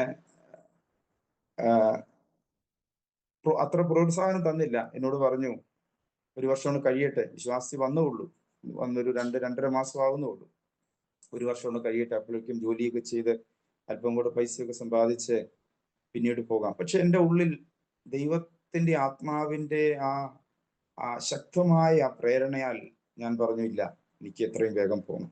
കാരണം ആ സമയത്ത് എൻ്റെ വീട്ടിൽ ഭയങ്കര പ്രതികൂലമായി. ഞാൻ ഈ കാര്യങ്ങൾ അധികം പറയാൻ ആഗ്രഹിക്കുന്നില്ല, കാരണം എൻ്റെ ഫാദറും മദറും ഉണ്ട്. എനിക്ക് 5 സഹോദരന്മാരാണ്, 4 സഹോദരന്മാർ. എനിക്ക് 2 സഹോദരിമാരുണ്ട്. ഇളയ സഹോദരി കന്യാസ്ത്രീയാണ്. അതുകൊണ്ട് ഞാൻ വിശ്വാസത്തിലേക്ക് വന്ന കാലഘട്ടത്തിൽ ഞാൻ ഫേസ് ചെയ്ത ഒത്തിരി പ്രോബ്ലംസ് ഉണ്ട്. അതൊന്നും ഞാൻ ഇവിടെ അതുപോലെ പറയാൻ ആഗ്രഹിക്കുന്നില്ല, കാരണം അവരാരും വിശ്വാസത്തിലല്ല. ആർക്കൊരു പ്രയാസം ഉണ്ടാക്കാൻ ഞാൻ ആഗ്രഹിക്കുന്നില്ല. പക്ഷെ ഒത്തിരി പ്രതികൂലത്തിലൂടെ ഞാൻ കടന്നുപോയി, വളരെ പ്രതികൂലം. അവർക്ക് ആർക്കും ഇത് ഉൾക്കൊള്ളാൻ കഴിയത്തില്ലായിരുന്നു. അങ്ങനെ എനിക്ക് എൻ്റെ വീട്ടിൽ നിൽക്കാൻ പറ്റാത്ത സാഹചര്യം വന്നു. അങ്ങനെ സത്യത്തിൽ ഞാൻ ബൈബിൾ കോളേജിലേക്ക് പോകുന്നത് വീട്ടിൽ നിന്ന് ഓടിപ്പോവുകയായിരുന്നു. എൻ്റെ ജോലി പോലും ഞാൻ റിസൈൻ ചെയ്ത്, അതുപോലും എൻ്റെ വീട്ടിൽ പറയാതെ നാട് വിട്ടുപോവുകയായിരുന്നു. ഞാൻ പോയതിനു ശേഷം പിന്നീടാണ് ഞാൻ അറിയിക്കുന്നത് ഞാൻ ഇങ്ങനെ ഒരു സ്ഥലത്താണ് എത്തിയതെന്ന് പോലും. അങ്ങനെ ഒരു കാലഘട്ടമായിരുന്നു. വളരെ പ്രതികൂലത്തിലൂടെ കടന്നുപോയി, വീടുമായിട്ട് യാതൊരു ബന്ധവുമില്ല. അങ്ങനെ ഞാൻ വിശ്വാസത്തിൽ വന്ന് 3-ാമത്തെ മാസം കുമ്പനാട് ഇന്ത്യ ബൈബിൾ കോളേജിൽ BTH പഠിക്കാനായിട്ട് പോയി. അവിടെ ചെന്നു, പഠനമെല്ലാം ആരംഭിച്ചു. പക്ഷെ അതുവരെ ഇല്ലാത്തതായ വ്യത്യസ്തമായ പ്രതികൂലങ്ങൾ എൻ്റെ ജീവിതത്തിൽ കടന്നു വരാൻ തുടങ്ങി. പഠനത്തിൽ പ്രയാസങ്ങൾ, ഒന്നിനൊന്ന് രോഗങ്ങൾ എന്നെ വല്ലാതെ വേട്ടയാടാൻ തുടങ്ങി. എനിക്ക് ആസ്മ രോഗം പിടിപെട്ടു. ആ പഠിച്ച കാലഘട്ടം 4 വർഷം അവിടെ പഠിച്ചപ്പോഴും ഞാൻ ആസ്മ രോഗത്താൽ വളരെ പ്രയാസപ്പെട്ടു. ഞാൻ കഴിക്കാത്ത മരുന്നുകളില്ല, പക്ഷെ എനിക്ക് അതിനൊന്നും ഒരു ആശ്വാസം കിട്ടിയില്ല. അങ്ങനെ വളരെ പ്രയാസത്തിലൂടെ, പ്രതികൂലത്തിലൂടെ, ആ ഒറ്റപ്പെടൽ, എൻ്റെ ബന്ധുമിത്രാദികൾ, എൻ്റെ കുടുംബക്കാര്, അവരുമായിട്ടൊന്നും യാതൊരു ബന്ധവുമില്ലാതെ ആ ഒരു ഏകാന്ത ജീവിതം ഞാൻ അനുഭവിക്കുന്ന ഒരു അവസ്ഥയിലായിരുന്നു. പഠനം ഞാൻ എൻ്റെ BTH അവസാനിച്ച് അപ്പോൾ പഠിക്കുന്ന സമയത്തൊക്കെ പല മിഷണറിമാര് ഇന്ത്യ ബൈബിൾ കോളേജില് ഇന്ത്യയുടെ വിവിധ സംസ്ഥാനത്തിൽ വളരെ ദീർഘവർഷങ്ങൾ കർത്താവിന്റെ വേല ചെയ്ത അനുഭവ സമ്പന്നരായിട്ടുള്ള ദേവദാസന്മാർ വന്ന് മിഷൻ ചലഞ്ച് ചെയ്യുമ്പോൾ അതെന്നെ ഒത്തിരി സ്വാധീനിച്ചു. അപ്പോൾ എനിക്ക് ദൈവം തരുന്ന ആയുസ്സിലും ആരോഗ്യത്തിലും നോർത്ത് ഇന്ത്യയിൽ കർത്താവിന്റെ വേല ചെയ്യണം എന്നുള്ള വലിയൊരു ആഗ്രഹവും ദർശനവും ആ ഒരു സമർപ്പണവും ഞാൻ ദൈവസന്നിധിയിലെടുത്തു. അങ്ങനെ അതിനുവേണ്ടി കാത്തിരിക്കുകയായിരുന്നു. എൻ്റെ BTH അവസാനിച്ചു. MD ഹയർ സ്റ്റഡിക്ക് വേണ്ടി നോർത്ത് ഇന്ത്യയിലെ രാജസ്ഥാനിലെ ഉദയ്പൂർ കേന്ദ്രമാക്കി പ്രവർത്തിക്കുന്ന ഒരു ബൈബിൾ കോളേജ് ഉണ്ട്, ഫിലദൽഫിയ ഫെലോഷിപ്പ് ചർച്ചിന്റെ. അവിടെ അഡ്മിഷനൊക്കെ എടുത്തു. അങ്ങനെ വരാൻ വേണ്ടി ഞങ്ങളുടെ ബാച്ചിലുള്ള സഹോദരന്മാര് തയ്യാറായിട്ടിരിക്കുമ്പോൾ, അപ്പൊ എല്ലാ വെക്കേഷനിലും വീട്ടിൽ പോകാൻ പറ്റാത്തത് കൊണ്ട് ഏതെങ്കിലും ചർച്ച്, ഞാൻ കാഞ്ഞിരപ്പള്ളിയിലായിരുന്നു ഞങ്ങളെ പഠിപ്പിച്ചുകൊണ്ടിരുന്ന ഒരു അധ്യാപനോട് ചേർന്നാണ് ഞാൻ മിനിസ്ട്രിക്ക് പോയിക്കൊണ്ടിരുന്നത്. ആ അധ്യാപകന്റെ വീട്ടിൽ താമസിച്ച് അവിടുത്തെ ചർച്ചിലും അവിടുത്തെ സ്ഥലങ്ങളിലൊക്കെ കാഞ്ഞിരപ്പള്ളി ഏരിയകളില് ഹൗസ് വിസിറ്റിങ്ങിനും സുവിശേഷം അറിയിക്കാനും ഒക്കെ ആയിട്ട് പോയിക്കൊണ്ടിരുന്നു. അങ്ങനെ അതിൻ്റെ ഒരു ചർച്ചായിട്ട് കപ്പാട് എന്ന സ്ഥലത്ത് ആ വെക്കേഷൻ മിനിസ്ട്രിയിൽ ഇരിക്കുമ്പോഴാണ് ഒരു ദിവസം ഇങ്ങനെ എല്ലാ ദിവസവും വീടുകളിൽ കയറി സുവിശേഷം അറിയിക്കാൻ പോകും. ഒരു ദിവസം മടങ്ങി വരുമ്പോൾ പെട്ടെന്ന് എൻ്റെ കാലിന് വേദന അനുഭവപ്പെട്ടു. പെട്ടെന്ന് വീട്ടിൽ തിരിച്ച് പാർസനേജിൽ വന്നു. എന്താ എന്ന് മനസ്സിലായില്ല, പക്ഷെ കാലിന് പെട്ടെന്ന് നീര് വർദ്ധിച്ചു, നീര് കൂടുതലായി, നടക്കാൻ പറ്റാത്ത സ്ഥിതിയായി. അങ്ങനെ അടുത്ത ദിവസം ഹോസ്പിറ്റലൊക്കെ പോയി, പക്ഷെ എന്താണെന്നും ഡോക്ടർക്ക് മനസ്സിലായില്ല. പക്ഷെ അത് വാതരോഗമായിരുന്നു, അറിയത്തില്ലായിരുന്നു. ആ പാർസനേജിൽ ഞാൻ 30 ദിവസം അവിടെ കിടന്നു. ഇടയ്ക്ക് ഹോസ്പിറ്റലിൽ പോകും, ട്രീറ്റ്മെന്റ് നടക്കും, ഒരു പരിഹാരവും ഇല്ല, കുറവില്ല, വേദനയും നീരും വർദ്ധിച്ചു. പക്ഷെ എൻ്റെ ഇതൊക്കെ കണ്ടപ്പോൾ ചിലവർക്ക് മനസ്സിലായി അതെന്തോ വാതരോഗം പോലെയാണ്. അങ്ങനെ എന്നെ തൊടുപുഴ ജില്ലാ ഹോസ്പിറ്റലിലോട്ട് എന്നെ മാറ്റി. അവിടെ ഞാൻ അഡ്മിറ്റ് ചെയ്യാൻ ഇടയായി. അങ്ങോട്ടൊക്കെ മാറിയപ്പോൾ എന്നോട് കൂടെ നിന്നത് എൻ്റെ കൂടെ പഠിച്ച സ്നേഹിതരൊക്കെ ആയിരുന്നു. അവർക്കൊക്കെ അടുത്ത അധ്യയന വർഷത്തിന്റെ ആരംഭമായി ആ ഒരു കോളേജുകളിലേക്കായിട്ട് പോയി. ഞാൻ അങ്ങനെ ഹോസ്പിറ്റലിൽ പറ്റിയായി. ആരെങ്കിലുമൊക്കെ ചില സ്നേഹിതർ 1-2 ദിവസമൊക്കെ വരും, എൻ്റെ കൂടെ നിൽക്കും, അവർ പോകും. പക്ഷെ എനിക്ക് നടക്കാൻ പറ്റത്തില്ല, പരസഹായമില്ലാതെ ഒന്നും ചെയ്യാൻ പറ്റാത്ത ഒരു സാഹചര്യം. അന്ന് ആരോ നേരത്തെ വന്ന് ട്രീറ്റ്മെന്റ് ഒക്കെ കഴിഞ്ഞ് ഉപേക്ഷിച്ചു പോയ ഒരു വടിയായിരുന്നു അന്ന് എനിക്ക് ആശ്വാസം. ഈ സാഹചര്യത്തിലൂടെ പോകുമ്പോഴൊക്കെ എൻ്റെ വീടുമായിട്ടൊന്നും ഒരു ബന്ധവുമില്ല. അവരാരും വരുവോ വന്നിട്ടോ ഒന്നും ചെയ്തിട്ടില്ല. ഇപ്പോഴും ഞാൻ ഓർക്കുന്നു, ഈ സാഹചര്യങ്ങളിലെല്ലാം പരിശുദ്ധാത്മാവിന്റെ സഹവർത്തിത്വം, പരിശുദ്ധാത്മാവിന്റെ സാമീപ്യം, പരിശുദ്ധാത്മാവിന്റെ ആ നടത്തിപ്പ്, ആത്മാവിന്റെ ശക്തി വളരെ അധികമായിട്ട് ഞാൻ അനുഭവിക്കുവാനിടയായി. ഞാൻ ഒറ്റയാണ്, ഏകാന്തനാണ്. ചികിത്സയ്ക്ക് എൻ്റെ കയ്യിൽ പണമില്ല. എൻ്റെ ശാരീരികമായിട്ട് എന്നെ കരം പിടിച്ച് നടത്താൻ ആരുമില്ല. പക്ഷെ അവിടെ എല്ലാം ഒരു അദൃശ്യ കരം. ഞാൻ ഓർക്കുന്നുണ്ട്, ഇപ്പോൾ ഓർക്കുമ്പോൾ എങ്ങനെ ആ സാഹചര്യങ്ങളെല്ലാം തരണം ചെയ്തു എനിക്ക് അറിയത്തില്ല. പക്ഷെ ഒന്ന് ഞാൻ മനസ്സിലാക്കുന്നു, പരിശുദ്ധാത്മാവ് സകല സത്യത്തിലും വഴി നടത്തുന്ന ദൈവത്തിന്റെ ആത്മാവ് സകല ജീവിത സാഹചര്യത്തിലും നമ്മളെ കരം പിടിച്ച് ഒരു വ്യക്തി നമ്മൾ നടത്തുന്നത് പോലെ, നമ്മുടെ ഒരു അടുത്ത സ്നേഹിതൻ നമ്മളെ നടത്തുന്നത് പോലെ ദൈവം വഴി നടത്തി. അല്പപോലും നിരാശ എനിക്ക് ആ നാളുകളിൽ തോന്നിയില്ല. ഈ ആരോമ TV പ്രേക്ഷകരോട് ഞാൻ പറയട്ടെ, പരിശുദ്ധാത്മാവിന്റെ ആ അതിയായ ആ ആ നിറവും പരിശുദ്ധാത്മാവിന്റെ സാമീപ്യവും ദൈവശക്തിയുടെ വലിയ അനുഭവം ഞാൻ അനുഭവിച്ചറിഞ്ഞത് ആരാധനയേക്കാൾ ഉപരി, ആരാധനയിൽ കൂടി വന്ന് കർത്താവിനെ സ്തുതിച്ച് പാട്ടുപാടി അന്യഭാഷയിലൊക്കെ ആരാധിച്ച് ദൈവസാന്നിധ്യം അനുഭവിക്കുന്നതിനേക്കാൾ ഉപരി ജീവിതത്തിന്റെ തിക്തമായ ഒറ്റപ്പെടലിന്റെ, രോഗത്തിന്റെ, കഠിനമായ പ്രതികൂലത്തിന്റെ ശോധനയിലായിരുന്നു. അങ്ങനെ അവിടെ നിന്നെല്ലാം ഞാൻ ഏകദേശം ഒരു 6 മാസത്തോളം ട്രീറ്റ്മെന്റിലൊക്കെ ഇരുന്നു. അവിടുന്ന് സുഖം പ്രാപിച്ച് പിന്നെ ഞാൻ ചേലക്കര, തൃശ്ശൂർ ജില്ലയിലെ ചേലക്കരയിലെ ഒരു ചർച്ചില്, എൻ്റെ ഒരു സ്നേഹിതന്റെ ഫാദറിലോ നടത്തുന്ന ഒരു ചർച്ചാണ്. അവിടെ ഒരു അല്പസമയത്തേക്ക് എനിക്ക് കുറച്ചുകൂടി ഒന്ന് നല്ല ബെറ്റർ ആകാൻ വേണ്ടി അല്പസമയം കൂടെ കേരളത്തിൽ നിൽക്കണമായിരുന്നു. ഞാൻ ആ ചർച്ചിന്റെ സഹശുശ്രൂഷകനായിട്ട് ഒരു 6 മാസത്തോളം കർത്താവിന്റെ വേല ചെയ്യാൻ ദൈവം സഹായിച്ചു. അപ്പോഴെല്ലാം എൻ്റെ ആഗ്രഹം നോർത്ത് ഇന്ത്യയിലേക്ക് പോകണം എന്നുള്ള സാഹചര്യങ്ങൾ അന്വേഷിച്ചു കൊണ്ടിരുന്നു. അങ്ങനെ ദൈവം അതിനുള്ള സാധ്യതകൾ ഒരുക്കി ഞാൻ ഉദയ്പൂര്, രാജസ്ഥാനിലേക്ക് കർത്താവിന്റെ വേലയ്ക്ക് വേണ്ടി കടന്നു വന്നു. ഉദയ്പൂര് വന്നു. കുറച്ച് സമയം ഉദയ്പൂര് നിന്നുകൊണ്ട് പല സ്ഥലങ്ങളിലും. അപ്പൊ അന്ന് എനിക്ക് ഭാഷയൊന്നും അറിയത്തില്ല, ഹിന്ദിയിൽ എനിക്ക് ഒന്നും അറിയത്തില്ല. അവിടെ ബൈബിൾ കോളേജിൽ നിന്നുകൊണ്ട് ഇടയ്ക്കൊക്കെ ഹിന്ദി ക്ലാസ്സിൽ ഇരിക്കും. ബാക്കി സമയങ്ങളിൽ ഗുജറാത്തില്, മധ്യപ്രദേശില്, രാജസ്ഥാന്റെ പല സ്ഥലങ്ങളിലേക്കും ടീമായിട്ടൊക്കെ വർക്കിന് പോകുമ്പോൾ അവരോടുകൂടെ ഇങ്ങനെ ഫീൽഡിൽ വിസിറ്റിങ്ങിനും പ്രാർത്ഥനയ്ക്കും മിനിസ്ട്രിക്കായിട്ടൊക്കെ പോകും. അങ്ങനെ അവിടെ ഇരിക്കുമ്പോഴാണ് ഫിലദൽഫിയയുടെ കീഴിൽ തന്നെ പ്രവർത്തിക്കുന്ന ആഗ്രയിലെ ഒരു ബൈബിൾ ഇൻസ്റ്റിറ്റ്യൂട്ടിലേക്ക് എന്നെ വിളിക്കാനിടയായി. ഞാൻ അവിടെ പോയി, അവിടെ ഒരു 3 മാസം കർത്താവിന്റെ വേലയിലായിരുന്നു. അവിടുന്ന് പിന്നെ ഒരു വെക്കേഷന് തിരിച്ച് നാട്ടിലോട്ട് പോയി. അന്നൊക്കെ ഞാൻ ബാച്ചിലറാണ്, കല്യാണം കഴിഞ്ഞിട്ടില്ല. എൻ്റെ പ്രായമൊക്കെ എങ്ങനെ അന്ന് എനിക്ക് 34 വയസ്സായി. കാരണം എൻ്റെ 27ാമത്തെ വയസ്സിലാണ് ഞാൻ വിശ്വാസത്തിൽ വരുന്നത്, ആ ഒരു വിവാഹപ്രായത്തിൽ. പക്ഷേ കുടുംബത്തിലെ എതിർപ്പുകൾ, അതുപോലെ കുടുംബക്കാരൊന്നും സഹകരിക്കാത്തൊരു സാഹചര്യത്തില് എൻ്റെ വിവാഹമൊക്കെ നീണ്ടുപോയി. പിന്നെ ബൈബിൾ കോളേജിലെ പഠനവും ഒക്കെയായി ആരും അതിൻ്റെ ഒരു ഉത്തരവാദിത്വം എടുക്കാനോ ഒന്നും ഉണ്ടായിരുന്നില്ല. അങ്ങനെ ഒരു സാഹചര്യത്തിലായിരുന്നു. അങ്ങനെ വിവാഹമൊക്കെ അന്വേഷിക്കുന്നുണ്ടായിരുന്നു.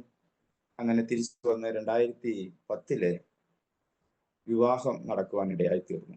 എൻ്റെ ജീവിതത്തിലേക്ക് ജീവിതസഖിയായിട്ട് കടന്നു വന്നിരിക്കുന്നത് റാന്നിയിലെ ഒരു കുടുംബത്തിലെ ഒരു സഹോദരി. 5 പെൺമക്കളാണ്. അതില് 3ാമത്തെ മകളെ ആണ് ഞാൻ വിവാഹം ചെയ്തിരിക്കുന്നത്. ഷീന എന്നാണ് പ്രിയ സഹോദരിയുടെ പേര്. അങ്ങനെ ഞങ്ങളുടെ വിവാഹം കഴിഞ്ഞ് പാലക്കാട് എൻ്റെ ഭവനത്തിലേക്ക് ചെന്നു. അപ്പോഴൊക്കെ എൻ്റെ മനസ്സിൽ ഭയങ്കര ചിന്തകളൊക്കെ ആയിരുന്നു, എങ്ങനെയാവും, എന്താവും എന്നൊക്കെ.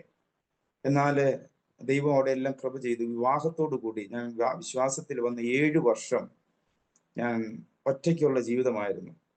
വളരെ പ്രതികൂലത്തിന്റെ നടുവിലായിരുന്നു. വീട്ടുകാരൊന്നും കാര്യമായി സഹകരിക്കാത്തൊരു കാലഘട്ടം. എന്നാൽ വിവാഹത്തോട് ചേർന്ന് വിവാഹം കഴിഞ്ഞതിന് ശേഷം, വിവാഹം പോലും വീട്ടുകാരും സഹകരിക്കാതെയായിരുന്നു. എന്നാൽ വിവാഹം കഴിഞ്ഞപ്പോൾ അവരുടെ മനസ്സിനൊക്കെ മാറ്റമുണ്ടായി. ഞാൻ ഭാര്യയായി എൻ്റെ വീട്ടിൽ ചെന്നപ്പോൾ അവര് വളരെ സന്തോഷത്തോടെ അത് സ്വീകരിക്കാനും ഒക്കെ ദൈവോടെയാക്കി.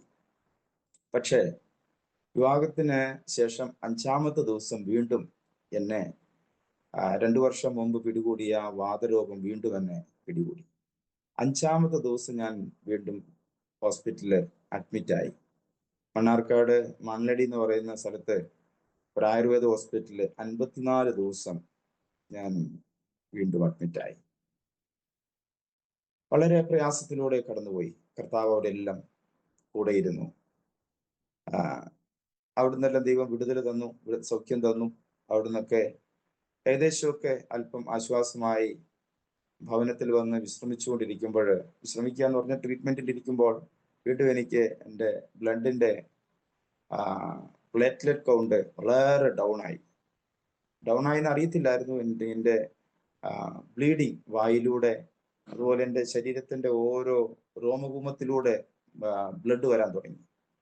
അങ്ങനെ പെരിന്തൽമണ്ണ EMS മെഡിക്കൽ കോളേജിൽ പെട്ടെന്ന് തന്നെ കൊണ്ടുപോകാനും അവിടെ ഡോക്ടർ എടുക്കത്തില്ല, നിങ്ങൾ കോഴിക്കോട് മെഡിക്കൽ കോളേജിലേക്ക് പെട്ടെന്ന് കൊണ്ടുപോയിക്കോളാൻ പറഞ്ഞു. പക്ഷെ അന്ന് എൻ്റെ അനിയനുണ്ടായിരുന്നു. ദൈവം അസാധാരണമായൊരു ധൈര്യവും ശക്തിയും ആ സമയത്ത് ദൈവം തന്നു.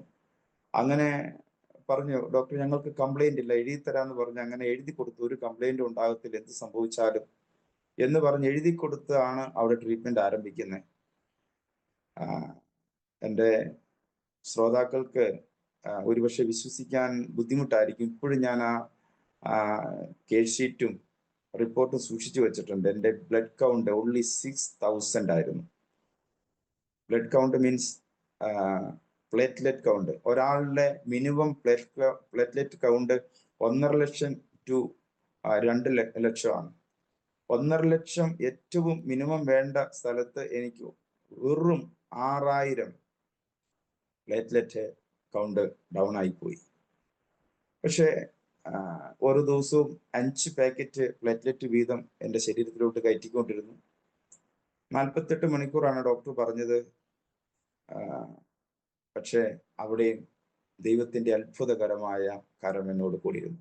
ഞാൻ ഓർക്കുന്നുണ്ട്, എൻ്റെ അനിയൻ എന്നെ ഹോസ്പിറ്റൽ ICUവില് ഒബ്സർവേഷനിലാക്കിയിട്ട് അവൻ ബ്ലഡ് ബാങ്കിലോട്ട് പ്ലേറ്റ്ലെറ്റിന്റെ പാക്കറ്റ് വാങ്ങിക്കാൻ വേണ്ടി പറഞ്ഞു വിട്ടിരിക്കുക. അപ്പോൾ ഞാൻ തന്നെ ഉള്ളൂ. എൻ്റെ വായിൽ നിന്ന് ബ്ലഡ് ഇങ്ങനെ വന്നുകൊണ്ടിരിക്കുക. ഈ നാട്ടിലൊക്കെ ഉറവയുള്ള ഈ എന്താ പറയുക, കിണറ് വെള്ളം മുഴുവൻ തേകി എടുത്തു കഴിഞ്ഞാൽ അതിലേക്ക് ഉറവ് അലിച്ചിറങ്ങുന്നത് പോലെ വായിൽ നിന്ന് ഇങ്ങനെ ബ്ലഡ് വന്നുകൊണ്ടിരിക്കുന്നു. ഇപ്പോൾ നഴ്സസ് വന്നിങ്ങനെ സൈഡിൽ കോട്ടൺ വെച്ച് അത് അങ്ങനെ മാറ്റിക്കൊണ്ടിരിക്കുന്നു. അപ്പോൾ എൻ്റെ ഹൃദയത്തിലേക്ക് വളരെ ചിന്തകൾ ഇങ്ങനെ കടന്നു വന്നു. പിശാച് പറഞ്ഞു, നിന്റെ ജീവിതം ഇവിടെ അവസാനിക്കുക, ഇവിടെ തീരുക. പക്ഷെ ഞാൻ ഓർക്കുകയാണ്, കാര്യമായിട്ട് ശുശ്രൂഷയൊന്നും ചെയ്തിട്ടില്ല. എൻ്റെ ഹൃദയത്തിൽ വലിയ താല്പര്യവും വളരെ ദർശനവും ഒക്കെ ആയിരുന്നു. വളരെ പ്രതികൂലത്തിലൂടെ എല്ലാം കഴിഞ്ഞുപോയി. എനിക്കൊരു നല്ല ശുശ്രൂഷ കാലഘട്ടം എനിക്ക് ഉണ്ടായിട്ടില്ല. ദൈവമേ, എൻ്റെ ജീവിതം ഇവിടെ അവസാനിക്കുവാണോ? പല ചോദ്യങ്ങൾ എൻ്റെ ചിന്തകളിലേക്ക് കടന്നു വന്നു. അങ്ങനെ ഞാൻ ഹോസ്പിറ്റലിലെ ICUവിൽ, മെഡിക്കൽ കോളേജിലെ, പ്രൈവറ്റ് മെഡിക്കൽ കോളേജ്, അവിടുത്തെ ICUവിൽ ഞാൻ ഇങ്ങനെ കിടക്കുമ്പോൾ ദൈവം ഒരു ചിന്ത എൻ്റെ ഉള്ളത്തിലേക്ക് കൊണ്ടുവരികയാണ്. പത്രോസ് കാരാഗ്രഹത്തിൽ സുഖമായിട്ട് കിടന്ന് വിശ്രമിക്കുക, സുഖമായിട്ട് ഉറങ്ങുക. യാക്കോബിനെ വാളുകൊണ്ട് വെട്ടിക്കൊന്നു. അടുത്ത ദിവസം പത്രോസിന്റെ വിധി കൽപ്പിച്ച് പത്രോസിനെയും അത്തരത്തിൽ കൊലയ്ക്കായിട്ട് ഏൽപ്പിക്കേണ്ടതാണ്. പക്ഷെ ആ തലേ രാത്രിയില് പത്രോസ് സുഖമായിട്ട് ഉറങ്ങിയ. അതുകൊണ്ടാണ് ദൂതൻ വന്ന് തട്ടി എഴുന്നേൽപ്പിക്കുകയാണ്, തട്ടി ഉണർത്തുകയാണ് പത്രോസിനെ. കാരണം ദൈവാത്മാവ് എന്നോട് പറയുക, വചനത്തിൽ അതിനെക്കുറിച്ച് എങ്ങനെയൊക്കെ ഏതൊക്കെ തരത്തിലാണ് എഴുതിയിരിക്കുന്നത് എന്നോട് ചോദിച്ചാൽ, അതിനേക്കാൾ അപ്പുറമായിട്ട് ആ സമയത്ത് ആശുപത്രി കിടക്കയില് ദൈവാത്മാവ് എന്നോട് പറയുകയാണ്, പത്രോസ് അതുപോലെ ഗാഠനിദ്രയിൽ ആ കാരാഗ്രഹത്തിൽ ഉറങ്ങാനുള്ള കാരണം പത്രോസിനോട് തൻ്റെ മരണത്തെക്കുറിച്ച് തൻ്റെ ഗുരു ഒരു മുന്നറിയിപ്പ് നൽകിയിരുന്നു. യോഹന്നാന്റെ സുവിശേഷം നമുക്കറിയാം, അതിന്റെ അവസാന ഭാഗങ്ങളില്, നീ ഇപ്പൊ യൗവനക്കാരനാണ്, എന്നാൽ വയസ്സനാകുമ്പോഴോ നിനക്ക് മറ്റൊരുവൻ നിന്റെ അരകിട്ടുകയും നിനക്ക് ഇഷ്ടമില്ലാത്തടത്തേക്ക് നിന്നെ കൊണ്ടുപോവുകയും. അങ്ങനെ തൻ്റെ മരണത്തെക്കുറിച്ച് യേശു പറഞ്ഞിരുന്നത്, പത്രോസ് ഈ കാരാഗ്രഹത്തിൽ കിടക്കുമ്പോൾ യൗവനക്കാരനാണ്, എന്നാൽ ഒരു ദീർഘമായ ഒരു ശുശ്രൂഷ തനിക്കുണ്ട് എന്നൊരു ഉറപ്പ് ആ കാരാഗ്രഹത്തിൽ ദൈവാത്മാവ് പത്രോസിന് കൊടുത്തതുകൊണ്ടാണ് അതുപോലെ പത്രോസിന് ഉറങ്ങാൻ കഴിഞ്ഞതെന്ന്. എനിക്കന്ന് അത്രമാത്രം വചനത്തിൽ ഗ്രാഹ്യമൊന്നുമില്ല, പക്ഷെ ദൈവം എന്നോട് സംസാരിക്കുക. അപ്പോൾ എനിക്കൊരു ഉറപ്പ് കിട്ടി, ഇല്ല, ഞാൻ മരിക്കത്തില്ല, ഞാൻ ഇന്നൊരു യൗവനക്കാരനാണ്. ദൈവം ഒരു ദീർഘമായ ഒരു ശുശ്രൂഷ എനിക്ക് വെച്ചിട്ടുണ്ട്. അസാധാരണമായ ഒരു ധൈര്യം, ഒരു ശക്തിയും ആ രോഗക്കിടക്കയിലെ ആശുപത്രിയിൽ എൻ്റെ അടുക്കിലേക്ക് കടന്നു വന്നു. അങ്ങനെ 5 ദിവസത്തേക്ക് പ്ലേറ്റ്ലെറ്റ് കയറ്റണമെന്ന് പറഞ്ഞ് 3-ാമത്തെ ദിവസം കൊണ്ട് എൻ്റെ പ്ലേറ്റ്ലെറ്റ് കൗണ്ട് 67 ആയിട്ട് ഉയർന്നു. ആ അപകടനില തരണം ചെയ്തു. അങ്ങനെ അവിടെ നിന്നെല്ലാം കർത്താവ് എന്നെ വിടുവിച്ചു. അങ്ങനെ വീട്ടിൽ വന്ന് അല്പ ദിവസങ്ങളിലൊക്കെ വിശ്രമിച്ചു. ഞാനും ഭാര്യയും നോർത്ത് ഇന്ത്യയിലേക്ക്, രാജസ്ഥാനിലേക്ക് ശുശ്രൂഷയ്ക്കായിട്ട് കടന്നു വന്നു. ആദ്യം വന്നത് രാജസ്ഥാനിലെ ബാൻസ്വാഡ എന്ന് പറയുന്ന ഒരു സ്ഥലത്തായിരുന്നു. അവിടെ ഇന്നേക്ക് ഏകദേശം 60-65 വർഷങ്ങൾക്ക് മുന്നമേ സുവിശേഷം എത്തിയിട്ടുള്ളതും ഒത്തിരി സഭകളുള്ളതും ഒരുപാട് വിശ്വാസികളൊക്കെ ഉള്ളൊരു സ്ഥലമായിരുന്നു.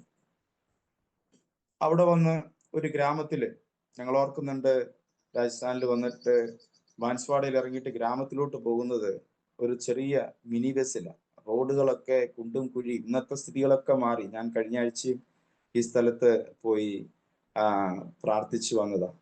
അന്നത്തെ സ്ഥിതികളൊക്കെ മാറി. ഇന്ന് നല്ല റോഡുകളൊക്കെ ആയി. അന്ന് വളരെ കുഴിയും കുണ്ടുമുള്ള റോഡുകൾ.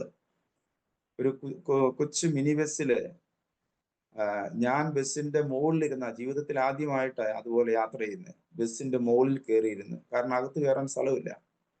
കാരണം ഗ്രാമത്തിലോട്ട് വല്ലപ്പോഴും ഒരു ബസ്സേ ഉള്ളൂ. ആ വണ്ടിയിൽ പോയാൽ പിന്നെ എപ്പോഴാ ബസ്സെന്ന് അറിയത്തില്ല. ഞങ്ങളുടെ നാട്ടിൽ നിന്ന് കൊണ്ടുവന്ന ബാഗും ഒക്കെ ആയിട്ട് ബസ്സിന്റെ മുകളിൽ കയറിയിരുന്നു. വൈഫിന് എങ്ങനെയോ ആ സ്റ്റെപ്പിൽ സ്ഥലം കിട്ടി. അവിടെ നിന്ന് അങ്ങനെ വളരെ പ്രയാസപ്പെട്ട യാത്ര, 2-2.5 മണിക്കൂർ ഗ്രാമത്തിലേക്കുള്ള യാത്ര എന്ന് ഓർക്കുന്നു. അവിടെ പോയി കർത്താവിന്റെ വേല അവിടെ ഒരു ദേവദാസനോട് കൂടെ ആരംഭിച്ചു. പക്ഷെ ദൈവത്തിന്റെ ഹിതം എന്നെക്കുറിച്ച് അവിടെ ആയിരുന്നില്ല. അതുകൊണ്ട് എൻ്റെ മനസ്സ് അവിടെ യോജിക്കുന്നില്ല. അവിടുത്തെ വേലയിൽ എനിക്ക് തൃപ്തിയില്ല. വിശ്വാസികളുണ്ട്, വേലയുണ്ട്, എങ്ങോട്ട് തിരിഞ്ഞാലും വിശ്വാസികളും ദേവദാസന്മാരും കൂട്ടായ്മയും കാര്യങ്ങളൊക്കെ ഉണ്ട്. പക്ഷേ എന്നെക്കുറിച്ചുള്ള ദൈവത്തിന്റെ ഹിതം അതായിരുന്നില്ല. അതുകൊണ്ട് എനിക്ക് അവിടെ അതുമായിട്ട് യോജിച്ചു പോകാൻ വളരെ പ്രയാസമായി.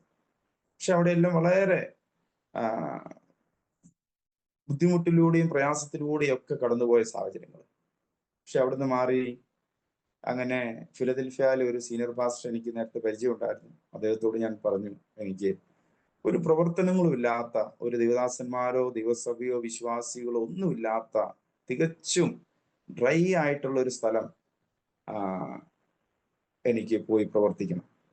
അങ്ങനെയാണ് അദ്ദേഹം എന്നോട് പറഞ്ഞു, അങ്ങനെ പല സ്ഥലങ്ങളുണ്ട് എന്ന്. അതിലും ഏറ്റവും പ്രയാസകരമായിട്ടുള്ള, ഏറ്റവും വൈഡായിട്ട് പ്രവർത്തനങ്ങൾ ഇല്ലാതെ കിടക്കുന്ന ഒരു സ്ഥലം എന്ന് പറഞ്ഞാണ് ആദ്യം ഞാനിപ്പോൾ ഇവിടെ ഇരുന്ന് സംസാരിക്കുന്ന, ഇപ്പോൾ വർക്ക് ചെയ്യുന്ന ഇഡിയോലി എന്ന് പറയുന്ന സ്ഥലത്തേക്ക് ആ ദേവദാസൻ എന്നെ കൂട്ടിക്കൊണ്ടുവന്നു. ഇന്നേക്ക് 17 വർഷം ആവുന്നു. ഇവിടെ വന്ന് ഒരു കർത്താവിന്റെ കൃപയാല് ഒരു കൊച്ച് റൂം വാടകയ്ക്ക് എടുക്കാൻ, പ്രവർത്തനങ്ങൾ ആരംഭിക്കാൻ കർത്താവ് സഹായിച്ചു. നമ്മുടെ മകന്റെ വിവാഹം കുറച്ച് ടെൻഷനായിരുന്നു. അപ്പോഴാണ് ഞങ്ങൾ aromamary.com രജിസ്റ്റർ ചെയ്തത്. അവിടെ നിന്നാണ് നമ്മുടെ മകന് നല്ലൊരു പെൺകുട്ടിയെ കണ്ടെത്തിയത്. ഇന്ന് തന്നെ aromamary.com ഡൗൺലോഡ് ചെയ്യൂ. ഇവിടെ വന്നിട്ടും ഞാൻ ഓർക്കുന്നു, അന്ന് ഞാൻ നാട്ടില് 4 വർഷം പ്രയാസപ്പെട്ട ആസ്മ രോഗം.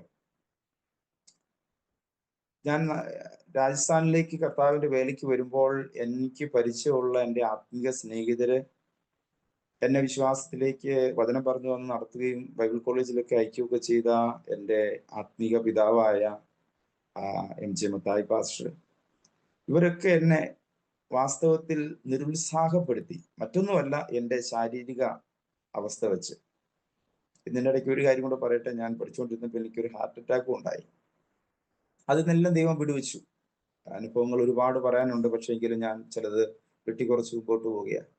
പക്ഷെ എൻ്റെ ശാരീരികമായിട്ടുള്ള ബലഹീനതകള്, എൻ്റെ രോഗാവസ്ഥകള്, ഇതെല്ലാം വെച്ച് എൻ്റെ പാസ്റ്ററും മറ്റ് ആത്മീയ സ്നേഹിതരൊക്കെ എന്നോട് പറഞ്ഞു, മാത്യുവിന് ഒരിക്കലും യോജിച്ചൊരു സ്ഥലമല്ല രാജസ്ഥാൻ. ഒരിക്കലും രാജസ്ഥാനിലേക്ക് കർത്താവിന്റെ വേലയ്ക്ക് വേണ്ടി പോകരുത്.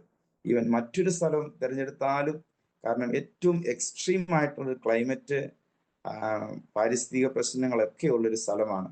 നമുക്കറിയാം, ഇന്ത്യയിൽ ഏറ്റവും പൊടി നിറഞ്ഞ, അല്ലെങ്കിൽ ഏറ്റവും ചൂടുള്ളതും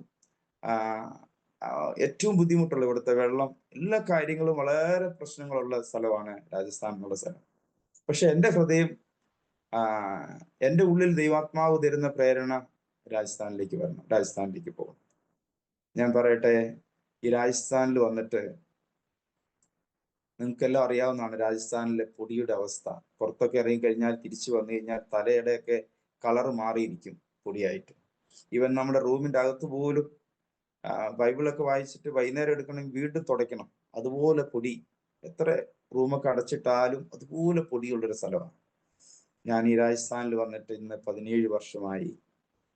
ആസ്മ രോഗം പരിപൂർണമായിട്ടും ദൈവം എന്നെ ആ വന്ന സമയത്ത് തന്നെ എനിക്ക് സൗഖ്യം തന്നു.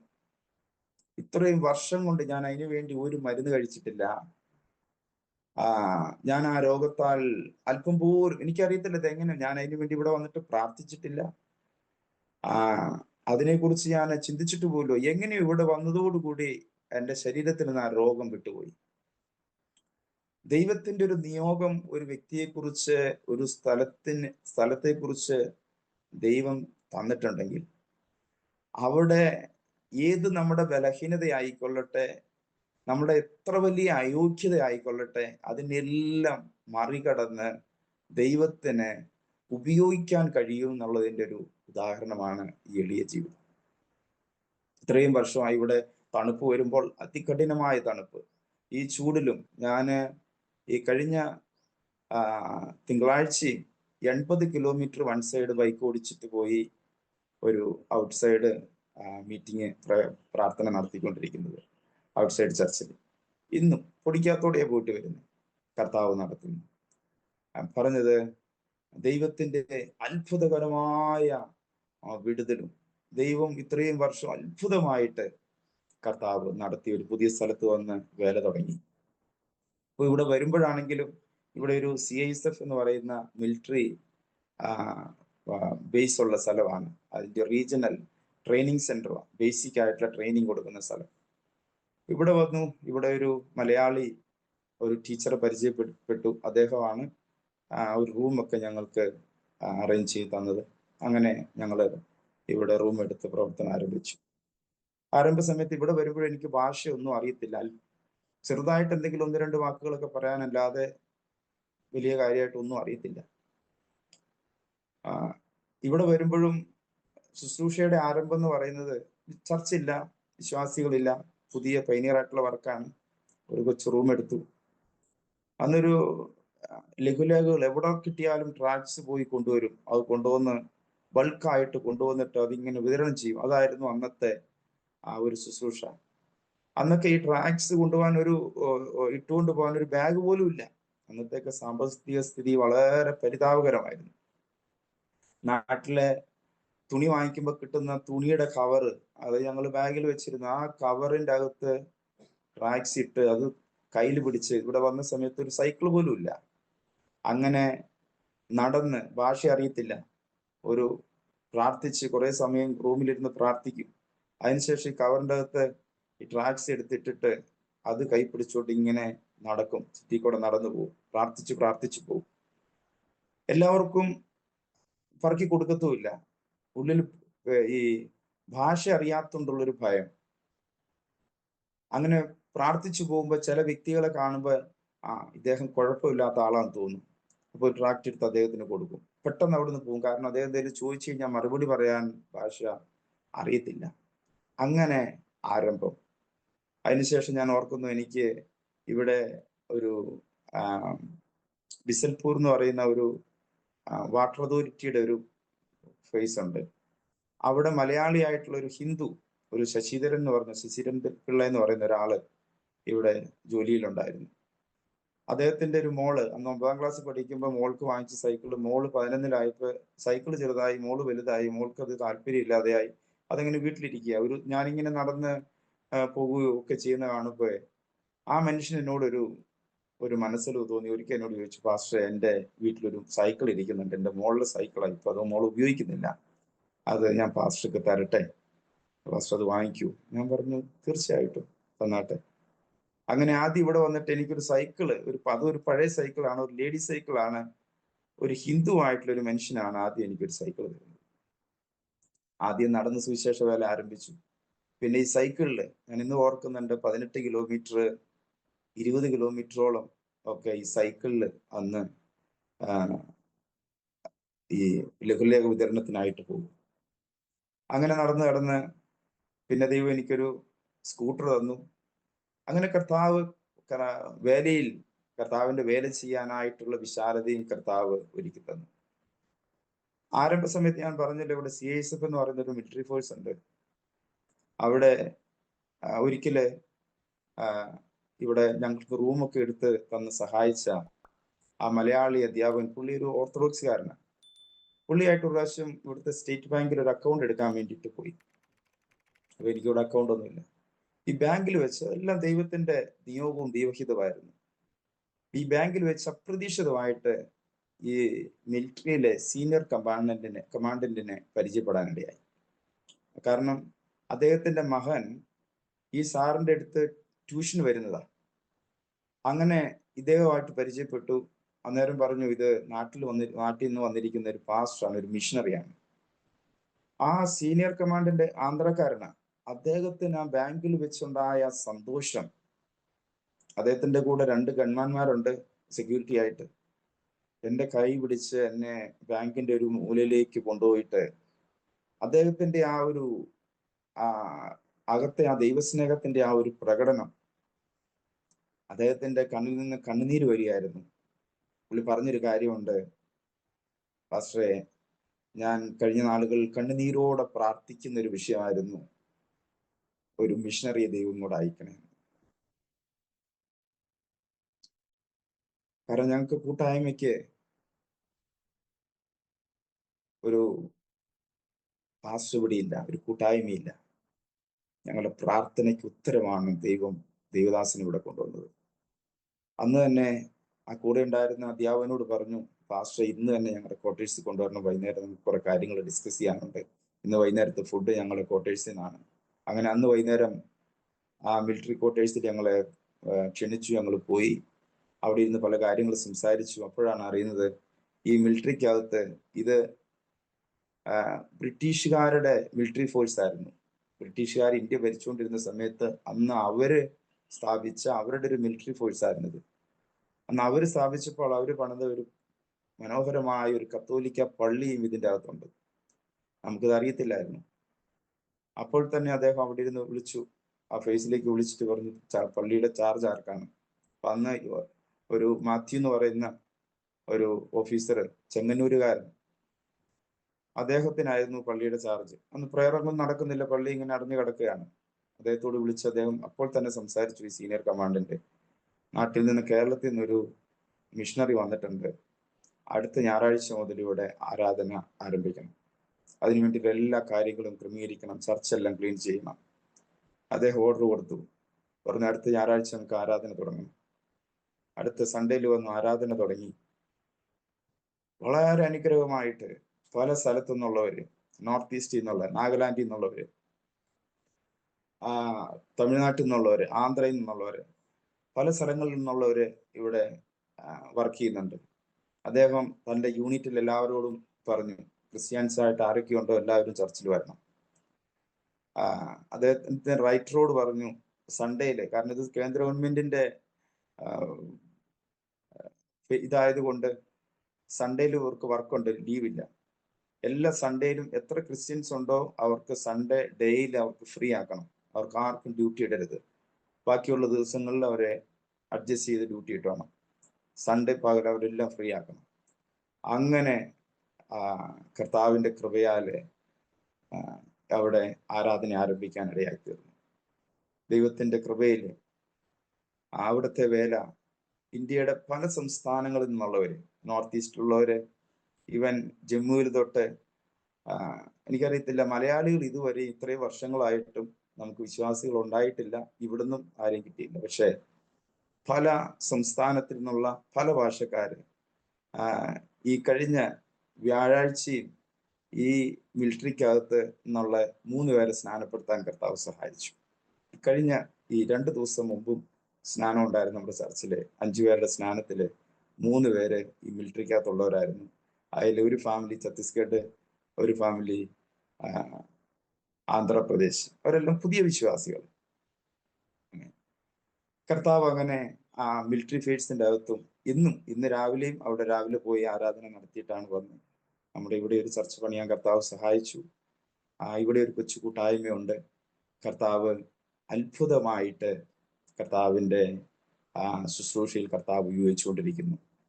ഞാൻ ആദ്യം പറഞ്ഞ പോലെ ഇവിടെ വന്നപ്പോൾ കൂടുതലും ഗ്രാമത്തിലെ പ്രവർത്തനങ്ങളായിരുന്നു. ഗ്രാമങ്ങളിലെ, ഇവിടെ മാത്രമല്ല, രാജസ്ഥാന്റെ വിവിധ സ്ഥലങ്ങളിലെ ഞങ്ങളെ രാജസ്ഥാൻ ഗോസ്പൽ മിനിസ്ട്രി എന്ന് പറയുന്ന ഒരു പല സംഘടനയിലുള്ള ദേവദാസന്മാർ ഒന്നിച്ചുകൂടി, സുവിശേഷ തൽപരതയുള്ള ദേവദാസന്മാർ ഒന്നിച്ച് ഞങ്ങളൊരു ടീമായിട്ട് പോയി വർക്ക് ചെയ്തുകൊണ്ടിരുന്നു. ആഴ്ചയിൽ ഒരു 5 ദിവസമൊക്കെ, മാസത്തിൽ ഒരിക്കല്, 2 മാസം കൂടുമ്പോൾ ഒരിക്കല്. അതുകൂടാതെ ഇടയ്ക്ക് ഞങ്ങൾ 2 പേരും 3 പേരൊക്കെ ആയിട്ടും അങ്ങനെ ഒത്തിരി സുവിശേഷ പ്രവർത്തനങ്ങളിൽ പരസ്യങ്ങൾ നടത്താനും ട്രാക്സ് വിതരണം ചെയ്യാനും ന്യൂ ടെസ്റ്റ്മെന്റ് വിതരണം ചെയ്യാൻ കർത്താവ് ഒത്തിരി സഹായിച്ചു. ഒത്തിരി സഹായിച്ചു എന്ന് പറഞ്ഞാല് ഞാൻ അതിന്റെ കണക്കൊന്നും പറയാൻ ആഗ്രഹിക്കുന്നില്ല. അതുപോലെ എനിക്ക് ചിന്തിക്കാൻ കഴിയാത്ത തരത്തിൽ അത്രമാത്രം ദൈവം എന്നെ ഉപയോഗിച്ചു എന്ന് എനിക്ക് പറയാനുള്ളൂ. ഞാൻ ചെയ്തു എന്ന് എനിക്ക് ഒരിക്കലും പറയാൻ കഴിയത്തില്ല. കാരണം വാതരോഗം പിടിച്ച് എൻ്റെ കാല്, ഞാൻ നേരെ നിന്നാൽ എൻ്റെ കാലിന്റെ ഉപ്പൂറ്റി നിലത്ത് മുട്ടത്തില്ലായിരുന്നു. കാലിങ്ങനെ തിരിഞ്ഞു പോയ ഒരു വ്യക്തിയാണ്. ദീർഘമാസങ്ങൾ, രണ്ടാമത് വാദം പിടിച്ചപ്പോഴും ഞാൻ 7 മാസത്തിലധികം ഞാൻ നടക്കാൻ പറ്റാതെ ഇരിപ്പിലായിപ്പോയി. അനേക സമയം എനിക്ക് നിലത്തിരിക്കാൻ പറ്റത്തില്ലായിരുന്നു. ഞാൻ ഇന്ന് ഓർക്കുന്നുണ്ട്, കാഞ്ഞിരപ്പള്ളി കപ്പാട് ചർച്ചിന്റെ അടുത്തൊരു വിശ്വാസി, ഒരു ആന്റി, ഒരു അമ്മാമ്മ താമസിച്ചിരുന്നു. അമ്മാമ്മ വന്ന് എൻ്റെ കാല് കണ്ടിട്ട് വളരെ ദുഃഖത്തോടെ പറഞ്ഞൊരു കാര്യം ഞാൻ ഇന്നും ഓർക്കുന്നുണ്ട്. ദൈവമേ, ഈ യൗവനക്കാരനായ ഈ കൊച്ചു ദേവദാസന്റെ ഈ പ്രായത്തിലെ നടക്കാൻ പറ്റാത്ത പോലെ ആയിപ്പോയല്ലോ എന്ന് പറഞ്ഞ് നിലവിളിച്ചത് ഞാൻ ഓർക്കുന്നുണ്ട്. അതുപോലെ എൻ്റെ കാല് തിരിഞ്ഞു പോയായിരുന്നു. എനിക്കൊരിക്കലും നോർമലി നടക്കാൻ പറ്റുമെന്ന് എൻ്റെ കാല് കണ്ടവർക്ക് വിശ്വസിക്കാൻ കഴിയത്തില്ല. ആ തലത്തിലായിപ്പോയായിരുന്നു. ആ ഒരു തരത്തിൽ നിന്ന് ദൈവം എനിക്ക് സൗഖ്യം തന്ന് മാൻപേട കാലുകളെ പോലെ ദൈവം എന്നെ, ഞാൻ പറഞ്ഞാൽ വിശ്വസിക്കാൻ കഴിയത്തില്ല, അത്രമാത്രം. അതുകൊണ്ട് ഞാൻ നമ്പർ പറയുന്നില്ല. അത്രമാത്രം ഗ്രാമങ്ങളിൽ, രാജസ്ഥാന്റെ ഗ്രാമങ്ങളിൽ ദൈവം വചനവുമായിട്ട് ഓടാൻ കർത്താവ് സഹായിച്ചു. ഇവിടുന്ന് ഞാൻ താമസിക്കുന്ന സ്ഥലത്ത് നിന്ന് ഓരോ സ്ഥലത്തോട്ടും 70 കിലോമീറ്റർ, 60 കിലോമീറ്റർ, 50 കിലോമീറ്റർ ഒക്കെ ദൂരങ്ങളിലേക്ക് യാത്ര ചെയ്താൽ ഈ കാല് പതിയാത്ത ഒരൊറ്റ ഗ്രാമമില്ല എന്ന് ദൈവനാമത്തിന്റെ മഹത്വത്തിന് വേണ്ടി പറയാൻ കഴിയും. എല്ലാ ഗ്രാമങ്ങളിലും സുവിശേഷവുമായിട്ട് പോകാൻ കർത്താവ് സഹായിച്ചു, ദൈവം ഉപയോഗിച്ചു. അതിന് ഞാൻ സകലമാനവും മഹത്വവും എൻ്റെ കർത്താവിന് അർപ്പിക്കുന്നു. നമുക്കറിയാം, ഇപ്പോൾ കുറച്ച് വർഷങ്ങളായിട്ട് ഏകദേശം 10-11 വർഷത്തോളം ടീമായിട്ടും അല്ലാതെയും ഞങ്ങൾ 2-3 പേര് കൂടിയൊക്കെ ഒരുപാട് ഗ്രാമങ്ങളിൽ സുവിശേഷം അറിയിക്കാൻ കർത്താവ് സഹായിച്ചു. എന്നാൽ ഇപ്പോൾ ഒരു 5-6 വർഷങ്ങളായി ഗ്രാമത്തിലെ സുവിശേഷങ്ങൾ, ട്രാക്സ് വിതരണമോ പരസ്യങ്ങൾ നടത്താനോ അതൊന്നും ചെയ്യാൻ കഴിയുന്നില്ല. പക്ഷെ അങ്ങനെ ഇരിക്കുമ്പോൾ എൻ്റെ ആഗ്രഹം എപ്പോഴും ഗ്രാമത്തില് അതുപോലെ ജനങ്ങളുടെ ഇടയിലേക്ക് ഇറങ്ങി ചെല്ലണം, അങ്ങനെ ഒരു ആഗ്രഹമായിരുന്നു എപ്പോഴും. ഞാൻ വീട്ടിലിരിക്കുന്നത് വളരെ ചുരുക്കമായിരുന്നു.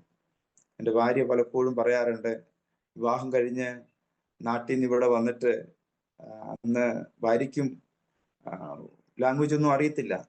തനിച്ചാക്കിയിട്ട് ഒരാഴ്ചയൊക്കെ സുവിശേഷത്തിന് വേണ്ടി സുവിശേഷം അറിയിക്കാൻ പുറത്തു പോകും. ഭാര്യ തനിച്ചാ ഇവിടെ, തികച്ചും ഒരു പരിചയമില്ലാത്ത അന്യദേശത്ത് ഒറ്റയ്ക്ക് ഭാഷ അറിയാതെ.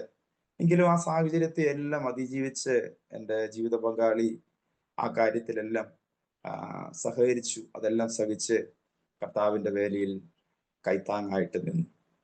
അതുകൊണ്ടൊക്കെയാണ് എനിക്ക് ഇന്നും ഞാൻ ഒത്തിരി സ്ഥലങ്ങളിൽ പ്രാർത്ഥന എന്നുള്ള ശുശ്രൂഷയ്ക്ക് വേണ്ടി കടന്നു പോകുന്നു, കർത്താവ് അയക്കുന്നു. ഇപ്പോഴും ഞാൻ വീട്ടിൽ താമസിക്കുന്നത് വളരെ കുറവാണ്. മിക്കവാറും സമയവും പുറത്തായിരിക്കും, ഗ്രാമങ്ങളിലും അല്ലെങ്കിൽ ദൂര സ്ഥലങ്ങളിലും പ്രാർത്ഥനയ്ക്കായിട്ട് കർത്താവ് അയച്ചുകൊണ്ടിരിക്കുന്നു. അങ്ങനെ ആ കൊറോണ കാലഘട്ടവും പിന്നെ അതിനോടനുബന്ധിച്ച് ഇന്ത്യയിൽ ഉടനീളം വന്ന ഭരണമാറ്റങ്ങളും അതെല്ലാം പുറത്തുള്ള സുവിശേഷീകരണത്തിന് തടസ്സമായി തീർന്നപ്പോൾ ദൈവസന്നിധിയിൽ പ്രാർത്ഥിച്ചു, കർത്താവെ എന്തു ചെയ്യും? നമ്മളെ വള്ളിയില്ലാതെ പിടിച്ചു കെട്ടിയിരിക്കുന്ന ഒരു അവസ്ഥ പോലെ. അപ്പോൾ ദൈവം ഉള്ളിൽ തന്നൊരു പ്രേരണയായിരുന്നു പ്രാർത്ഥന എന്നുള്ളൊരു ശുശ്രൂഷ. ആ കൊറോണ കാലഘട്ടം എന്തായാലും പ്രാർത്ഥനാ ജീവിതത്തെ അതിനു മുമ്പ് ഒത്തിരി ഓടുന്ന ഒരു കാലഘട്ടമായിരുന്നു. ഒരുപാട് ഓടി. പക്ഷെ അന്നൊക്കെ പ്രാർത്ഥനാ ജീവിതം പ്രാർത്ഥിക്കുമായിരുന്നെങ്കിലും ഇന്നത്തെ പോലെ ആ ഒരു പ്രാർത്ഥനാ ലൈഫ് ഉണ്ടായിരുന്നില്ല. കർത്താവിന്റെ വചനം പറയുന്നുണ്ടല്ലോ, എല്ലാത്തിനും ഒരു സമയമുണ്ട്. അപ്പോൾ ദൈവം ഉള്ളിൽ പ്രേരണ തന്നു, നീ പ്രാർത്ഥന എന്നൊരു ശുശ്രൂഷ മുമ്പോട്ട് കൊണ്ടുപോകാൻ. അങ്ങനെ കൂടുതൽ സമയം പ്രാർത്ഥിക്കാൻ ദൈവം ഒരു പ്രേരണ തന്നു.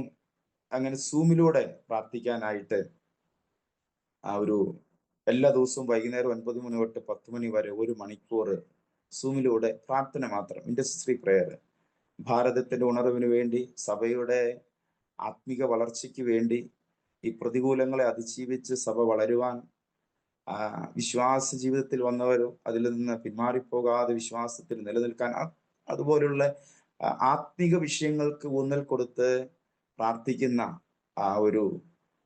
ഒരു കൂട്ടായ്മ കർത്താവ് തന്നു. കൂടുതലും ഭൂരിഭാഗവും ഹിന്ദിക്കാരായിട്ടുള്ള ദേവദാസന്മാരും. അതും എനിക്കൊരു പ്രേരണ കിട്ടിയത് നമ്മുടെ ട്രിവാൻഡ്രത്തുള്ള വിൽസൺ പാസ്റ്റർക്ക് ദൈവം കൊടുത്തൊരു ദർശനം അനുസരിച്ച് ഇന്ത്യയുടെ എല്ലാ ജില്ലകളിലും അദ്ദേഹം പോയി പ്രാർത്ഥിച്ചപ്പോൾ ഈ രാജസ്ഥാന്റെ ജില്ലകളിൽ പ്രാർത്ഥിക്കാൻ വേണ്ടി വന്നപ്പോൾ അദ്ദേഹം എന്നെ കോണ്ടാക്ട് ചെയ്യാൻ ഇടയായി തീർന്നു. അപ്പൊ ആ സമയത്തൊക്കെ ഞാൻ പല പ്രാർത്ഥന ഗ്രൂപ്പുകളിലൊക്കെ ജോയിൻ ചെയ്ത് പ്രാർത്ഥിക്കുകയും സഹകരിക്കുകയൊക്കെ ചെയ്തുകൊണ്ട് നിന്ന് അങ്ങനെ പരിചയപ്പെട്ട് എന്നോട് ചോദിച്ചു, പാസ്റ്ററെ, ഞാൻ രാജസ്ഥാനിൽ വന്ന് എല്ലാ ജില്ലകളിലും പ്രാർത്ഥന നടത്താൻ ആഗ്രഹിക്കുന്നുണ്ട്, ആ പ്രാർത്ഥന പാസ്റ്റർ കോർഡിനേറ്റ് ചെയ്യാൻ കഴിയുമോ? ഞാൻ പറഞ്ഞു, തീർച്ചയായിട്ടും. പ്രാർത്ഥന എന്നുള്ള ശുശ്രൂഷ അല്ല, ശുശ്രൂഷയ്ക്ക് ഏത് തരത്തിലും ആരുമായിട്ടും ദൈവത്തിന്റെ വചനപ്രകാരം ശരിയായ ഉപദേശത്തിലും വിശ്വാസത്തിലും പോകുന്ന ആരുമായിട്ടും ചേർന്ന് കർത്താവിന്റെ വേലയ്ക്ക് വേണ്ടി നിൽക്കാൻ തയ്യാറാണ്. അങ്ങനെ വന്ന് ആ ദൈവദാസനുമായിട്ടുള്ള പ്രാർത്ഥനാ മനുഷ്യനുമായിട്ടുള്ള ജീവിതം എൻ്റെ ജീവിതത്തെ ഒത്തിരി മാറ്റിമറിച്ചു. രാജസ്ഥാനിലെ എല്ലാ ജില്ലകളിലും പ്രാർത്ഥന കൂട്ടായ്മകൾ നടത്തുവാനും അതിൻ്റെ അവസാനം കഴിഞ്ഞ് 3-ാമത്തെ ദിവസമാണ് അദ്ദേഹം തൻ്റെ ശുശ്രൂഷ അവസാനിപ്പിച്ച് ലോകത്തോട് വിട പറഞ്ഞ് ദൈവത്തോട് ചേർന്നു. അപ്പോൾ ആ സമയത്തുള്ള ശുശ്രൂഷകളൊക്കെ എന്നെ ഒത്തിരി ചലഞ്ച് ചെയ്തു. എന്നെ ഒരുപാട് പ്രാർത്ഥനയുടെ ആ വലിയ ആഴമായിട്ടുള്ള അനുഭവത്തിലേക്ക് നയിക്കാനിടയായി തീർന്നു. അതിനുശേഷം ദൈവാത്മാവ് എന്നോട് ശക്തമായിട്ട് പ്രാർത്ഥനയെക്കുറിച്ച് ഇടപെട്ടു. കൂടുതൽ പ്രാർത്ഥിക്കാനും അനേകരുടെ പ്രാർത്ഥനയ്ക്ക് വേണ്ടി കോർഡിനേറ്റ് ചെയ്യാനും, പ്രത്യേകിച്ച് നോർത്ത് ഇന്ത്യയില് ചിതറിക്കിടക്കുന്ന അനേക ഹിന്ദിക്കാരായിട്ടുള്ള ദേവദാസന്മാരുണ്ട്. അവരൊക്കെ ഒറ്റപ്പെട്ട് കിടക്കുകയാണ്. അവർക്കൊന്നും വേണ്ട രീതിയിലുള്ള ആ പ്രാർത്ഥനയുടെ കൈത്താങ്ങൽ അവർക്ക് ലഭിക്കുന്നില്ല. അവരെയൊക്കെ ഒന്നിച്ചു ചേർത്ത് പ്രാർത്ഥിപ്പിക്കാൻ വേണ്ടി അങ്ങനെ തുടങ്ങി. ദൈവം രാജസ്ഥാനിൽ നിന്ന് മാത്രമല്ല, രാജസ്ഥാന്റെ പ്രാർത്ഥനയ്ക്ക് വേണ്ടി തുടങ്ങിയതാണ്. അങ്ങനെ രാജസ്ഥാന് വേണ്ടി പ്രാർത്ഥിച്ചുകൊണ്ടിരുന്നപ്പോൾ ദൈവം എന്നെ രാജസ്ഥാനിലേക്ക് എല്ലാ സ്ഥലങ്ങളിലേക്ക് അയച്ചു. അതിനുശേഷം ഒരു വേടൻ ദൈവം തന്നു, രാജസ്ഥാന്റെ എല്ലാ താലൂക്കുകളിലും പോയി പ്രാർത്ഥിക്കാൻ വേണ്ടി ടീമായിട്ട് നമ്മുടെ പ്രയർ ടീമിനോട് ചേർന്ന് എല്ലാ താലൂക്കിലും പോയി പ്രാർത്ഥിച്ച് ഓൾമോസ്റ്റ് ഒരു 90% രാജസ്ഥാന്റെ താലൂക്കുകൾ കവർ ചെയ്യാൻ ദൈവം സഹായിച്ചു. കഴിഞ്ഞതിന്റെ മുമ്പിലത്തെ ആഴ്ചയും ഇതുപോലെയുള്ള താലൂക്കുകളിലോട്ടുള്ള പ്രയറിലായിരുന്നു. അല്പം കൂടി ബാക്കിയുണ്ട്. അപ്പോൾ തന്നെ മറ്റു പല സ്ഥലങ്ങളിലേക്ക് ദൈവം അയക്കുന്നു. രാജസ്ഥാന് വേണ്ടി പ്രാർത്ഥിച്ചുകൊണ്ടിരുന്നപ്പോൾ ദൈവം രാജസ്ഥാന്റെ ഓരോ സ്ഥലങ്ങളിലേക്കും അയക്കാൻ തുടങ്ങി. അപ്പോൾ ദൈവം ഒരു ബേർഡൻ തന്നു. അങ്ങനെ ഇന്ത്യയുടെ ഓരോ സംസ്ഥാനങ്ങൾക്ക് വേണ്ടി പ്രാർത്ഥിക്കാൻ തുടങ്ങി. അങ്ങനെ പ്രാർത്ഥിക്കുമ്പോൾ ദൈവം ഇന്ത്യയുടെ ഓരോ സ്റ്റേറ്റിലേക്കും പ്രാർത്ഥനയ്ക്കായിട്ട് തന്നെ അയക്കാൻ തുടങ്ങി. ഞാനും തമിഴ്നാട്ടിലെ ഒരു പാസ്റ്ററും, രാജേഷ് എന്ന് പറയുന്ന ഒരു പാസ്റ്ററുണ്ട്, വളരെ ആത്മാർത്ഥമായി പ്രാർത്ഥിക്കുന്ന ഒരു പ്രാർത്ഥന പടയാളിയാണ്. ശക്തമായി പ്രാർത്ഥിക്കുന്ന നല്ലൊരു പ്രാർത്ഥന മനുഷ്യൻ. ഞങ്ങൾ രണ്ടുപേരും ഒന്നിച്ചാണ് മിക്കവാറും സ്ഥലങ്ങളിലും മറ്റേ ഭാരതത്തിന്റെ വിവിധ സംസ്ഥാനങ്ങളിൽ പ്രാർത്ഥനയ്ക്ക് പോകും. ദൈവം സഹായിച്ച് നോർത്ത് ഇന്ത്യയുടെ മഹാരാഷ്ട്രയ്ക്ക് മുകളിലോട്ട് ഹിമാചൽ പ്രദേശും ഉത്തരാഖണ്ഡും ഒഴികെ ബാക്കി എല്ലാ സ്റ്റേറ്റുകളിലും കഴിഞ്ഞ ഒരു 1.5 വർഷങ്ങൾക്കുള്ളിൽ തന്നെ പോയി ഉപവാസത്തോടു കൂടി പ്രാർത്ഥിക്കാൻ കർത്താവ് ഞങ്ങൾ ഉപയോഗിച്ചു.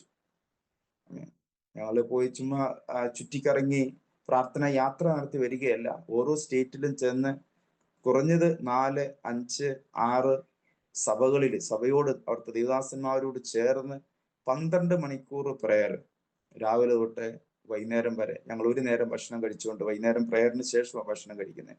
അങ്ങനെയാണ് ഈ സംസ്ഥാനങ്ങളിലെല്ലാം പ്രാർത്ഥന നടത്തിക്കൊണ്ട് വരുന്നത്.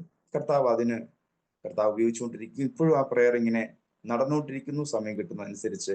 അങ്ങനെ ദൈവം മറ്റു രാജ്യങ്ങൾക്ക് വേണ്ടി പ്രാർത്ഥിക്കാൻ ഒരു പ്രേരണ തന്നു. അങ്ങനെ പ്രത്യേകിച്ച് ഞാൻ ഈ അറബ് രാജ്യങ്ങൾക്ക് വേണ്ടി, ആഫ്രിക്കൻ രാജ്യങ്ങൾക്ക് വേണ്ടി ഒക്കെ, അയൽ രാജ്യങ്ങൾക്ക് വേണ്ടി എല്ലാം പ്രാർത്ഥിച്ചുകൊണ്ടിരിക്കുകയായിരുന്നു. അങ്ങനെ ദൈവം ഈ കഴിഞ്ഞ സമയത്ത് അയൽ രാജ്യങ്ങളിൽ നേപ്പാളിലും ഭൂട്ടാനിലും ശ്രീലങ്കയിലും ഒക്കെ പോയി പ്രാർത്ഥിക്കാൻ കർത്താവ് ഉപയോഗിച്ചു. ഇപ്പോഴും പ്രാർത്ഥിച്ചുകൊണ്ടിരിക്കുകയാണ്. കർത്താവ് ചില സ്ഥലങ്ങളിലേക്കുള്ള ഓപ്പണിങ്ങും ദൈവം ഒരുക്കിയിട്ടുണ്ട്, തന്നിട്ടുണ്ട്. പ്രാർത്ഥിച്ചുകൊണ്ടിരുന്ന അതുപോലുള്ള സ്ഥലങ്ങളിലേക്ക് പോകാനായിട്ട് തയ്യാറായിക്കൊണ്ടിരിക്കുന്നു. ആമേൻ.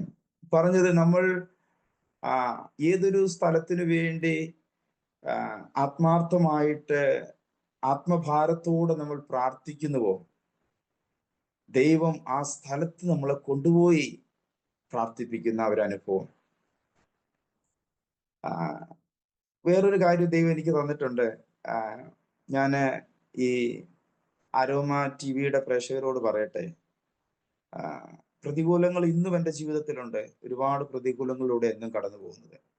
പക്ഷെ ഇവിടെയെല്ലാം ഇതിനെല്ലാം തരണം ചെയ്ത് കർത്താവിൻ്റെ നിയോഗത്തിന് വേണ്ടി നിലനിൽക്കാൻ എന്നെ സഹായിക്കുന്ന ഘടകം ഒന്ന്, ഞാൻ വിശ്വാസത്തിൽ ഇറങ്ങിയപ്പോൾ ദൈവം എനിക്ക് തന്ന കൃപാവരങ്ങളില് ശ്രേഷ്ഠമായ ദൈവം എനിക്ക് തന്നത് കഷ്ടം സഹിക്കുവാനുള്ള വരമായിരുന്നു. അതുകൊണ്ടാണ് നോർത്ത് ഇന്ത്യയില് ഞാൻ ഇവിടുത്തെ കർത്താവ് എന്നെ ഉപയോഗിച്ചതും നടത്തിയതൊക്കെ ഞാൻ പറഞ്ഞത്. പക്ഷെ അനുഭവിച്ച ഒരുപാട് ഘട്ടങ്ങളുണ്ട്. അവിടെ എല്ലാം ഞാൻ തളർന്നു പോകാതെ പിടിച്ചു നിന്നതെല്ലാം ഈ ഒരു കാര്യമായിരുന്നു, കഷ്ടം സഹിക്കുവാനുള്ള വരം. അത് പറഞ്ഞപ്പോ ഒരു കാര്യം ഞാൻ ഓർക്കട്ടെ. ഒരു പ്രാവശ്യം ഒരിക്കല് ഞങ്ങൾ ഇവിടെ വന്ന പ്രാരംഭ സമയത്ത് എൻ്റെ ഭാര്യ, അന്ന് ഞങ്ങൾ കുഞ്ഞുങ്ങളൊന്നും ആയിട്ടില്ല, മലേറിയ രോഗം പിടിച്ച് റൂമില്ല. ഞങ്ങൾ ഒരു കൊച്ചു റൂമിൽ താമസിക്കുക. പൈനിയർ വർക്കാണ്, വിശ്വാസികളില്ല, ആരുമില്ല. എനിക്ക് മഞ്ഞപ്പിത്തം വന്ന് വളരെ സീരിയസ് ആയി.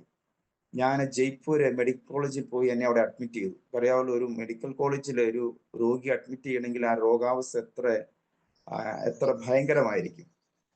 ഭാര്യയ്ക്ക് മലേറിയ എന്ന് പറയുന്നത് അറിയാം, ഷിവറിങ്, അതായത് ഒരു കാര്യം ചെയ്യാൻ പറ്റത്തില്ല, വിറയൽ പനി എന്ന് പറയാം. അതുപോലെ പനി പിടിച്ച് ഒരു ചുടുവെള്ളം ഉണ്ടാക്കി കൊടുക്കാൻ, ഒരു ഭക്ഷണം ഉണ്ടാക്കി കൊടുക്കാൻ വീട്ടിൽ ആരുമില്ല, തനിച്ച് വീട്ടില് റൂമില്. എൻ്റെ കൂടെ ഒരു ബൈസ്റ്റാൻഡർ ഇല്ല, സഹായത്തിന് ഒരാളും ഇല്ല. ഞാൻ മഞ്ഞപ്പിത്തമായിട്ട് വേറൊരു സ്ഥലത്ത്, ഇവിടുന്ന് 170 കിലോമീറ്റർ ദൂരെ മെഡിക്കൽ കോളേജിൽ അഡ്മിറ്റ്.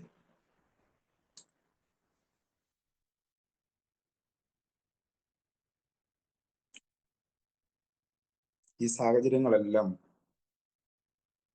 തരണം ചെയ്തത് കഷ്ടം സഹിക്കുവാനുള്ള കൃപ ദൈവം തന്നതുകൊണ്ട്.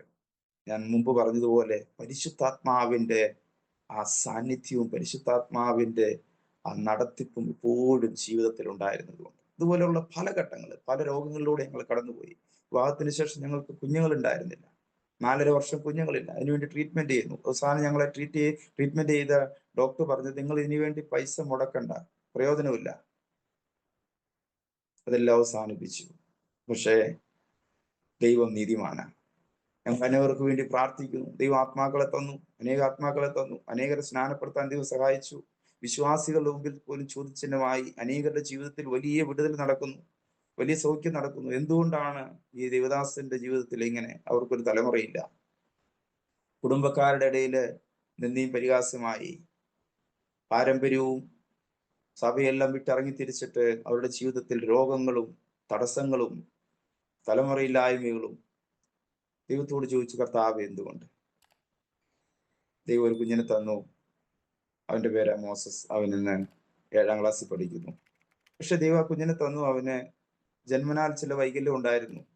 അവന് ഈ ക്ലഫ്റ്റ് ഈ അവന്റെ കുറുനാക്ക് ഉണ്ടായിരുന്നില്ല. അതിനിപ്പോ 5 സർജറി കഴിഞ്ഞു. ഒരുവിധമൊക്കെ ശരിയായി. ഇപ്പോഴും അത്ര ക്ലാരിറ്റി ആയിട്ടില്ല. ദൈവം അനുവദിച്ചാല് ഞങ്ങൾ ഈ മാസം അവസാനം നാട്ടിൽ പോകുന്നുണ്ട്. അടുത്ത മാസം ആരംഭത്തില് ഒരു സർജറിയും കൂടെ എൻ്റെ മകന് ഉണ്ട്. ഞാൻ വിശ്വസിക്കുന്നു കർത്താവ് എല്ലാം ചന്തമായി ചെയ്യുന്ന ദൈവം. എങ്കിലും എൻ്റെ മോന് ദൈവം നല്ല ഗിഫ്റ്റുകൾ കൊടുത്തിട്ടുണ്ടാവും. നന്നായിട്ട് പാട്ട് പാടും, കീബോർഡ് വായിക്കും, വർഷിപ്പ് ലീഡ് ചെയ്യും. അങ്ങനെയൊക്കെയുള്ള എല്ലാ കഴിവും ദൈവം അവന് കൊടുത്തിട്ടുണ്ട്. ആദ്യത്തെ ആളെ തന്നതിന് ശേഷം 8 വർഷത്തിന് ശേഷം ദൈവം ഒരു തലമുറയിൽ കൂടി തന്നു, ബോവസ്. അങ്ങനെ 2 കുഞ്ഞുങ്ങളെ കർത്താവ്, കുഞ്ഞുങ്ങൾ ഉണ്ടാകത്തില്ല എന്ന് വൈദ്യശാസ്ത്രം നോ പറഞ്ഞെടുത്ത് 2 അനുഗ്രഹിക്കപ്പെട്ട തലമുറയെ തന്ന സ്വർഗത്തിൽ ദൈവം ഞങ്ങളെ മാനിച്ചു. ഞാൻ പറഞ്ഞല്ലോ പ്രാർത്ഥന ശുശ്രൂഷയെ കുറിച്ച്. കഴിഞ്ഞ വർഷം ഞാൻ ഇങ്ങനെ പല സ്ഥലങ്ങളിലും പ്രാർത്ഥനയ്ക്ക് പോയിക്കൊണ്ടിരുന്നു. പ്രാർത്ഥിച്ചുകൊണ്ടിരിക്കുമ്പോൾ ദൈവം ആ സമയത്തൊക്കെ ഒത്തിരി ഓട്ടമായിരുന്നു. ഒന്നര വർഷത്തോളം പല സംസ്ഥാനങ്ങളിലും ഒക്കെ ആയിട്ടുള്ള യാത്രകളും പ്രാർത്ഥനകളും നടന്നുകൊണ്ടിരിക്കും. ദൈവം പറഞ്ഞു, കുറച്ച് സമയം ഇരുന്ന് പ്രാർത്ഥിക്കണം. ദൈവത്തോട് ചോദിച്ചു, ദൈവമേ എന്ത് ചെയ്യണം? ഇത് ആളുകൾ എങ്ങനെ ചെയ്യണം? അങ്ങനെ ദൈവം ഒരു പ്രേരണ തന്നു. ഞാൻ ചെയ്യുന്ന പ്രേയർ 12 മണിക്കൂർ പ്രേയർ ആയി. എവിടെ ചെന്നാലും ഞങ്ങൾ 12 മണിക്കൂർ പ്രേയർ നടത്തുന്നു. അങ്ങനെ ദൈവം ഒരു പ്രേരണ തന്ന് ഇവിടെ നമ്മുടെ ഈ ലോക്കൽ ചർച്ചിൽ തന്നെ കഴിഞ്ഞ വർഷം 100 ദിവസത്തെ 12 മണിക്കൂർ പ്രാർത്ഥന നടത്താൻ ദൈവം സഹായിച്ചു. ഞാൻ ഇപ്പോഴും ഓർക്കും അത് എങ്ങനെ നടന്നു. ദൈവം ഒരു പ്രേരണ തന്നാൽ, ദൈവം സംസാരിച്ചാൽ അത് നടത്താനും കർത്താവ് അതിനുള്ള കൃപ നൽകും. അതും രാജസ്ഥാനിലെ മതനിരോധന നിയമം പാസ്സാക്കാനായിട്ട് അതിന്റെ പ്രോസസ്സ് നടന്നുകൊണ്ടിരിക്കുന്ന സമയത്ത്,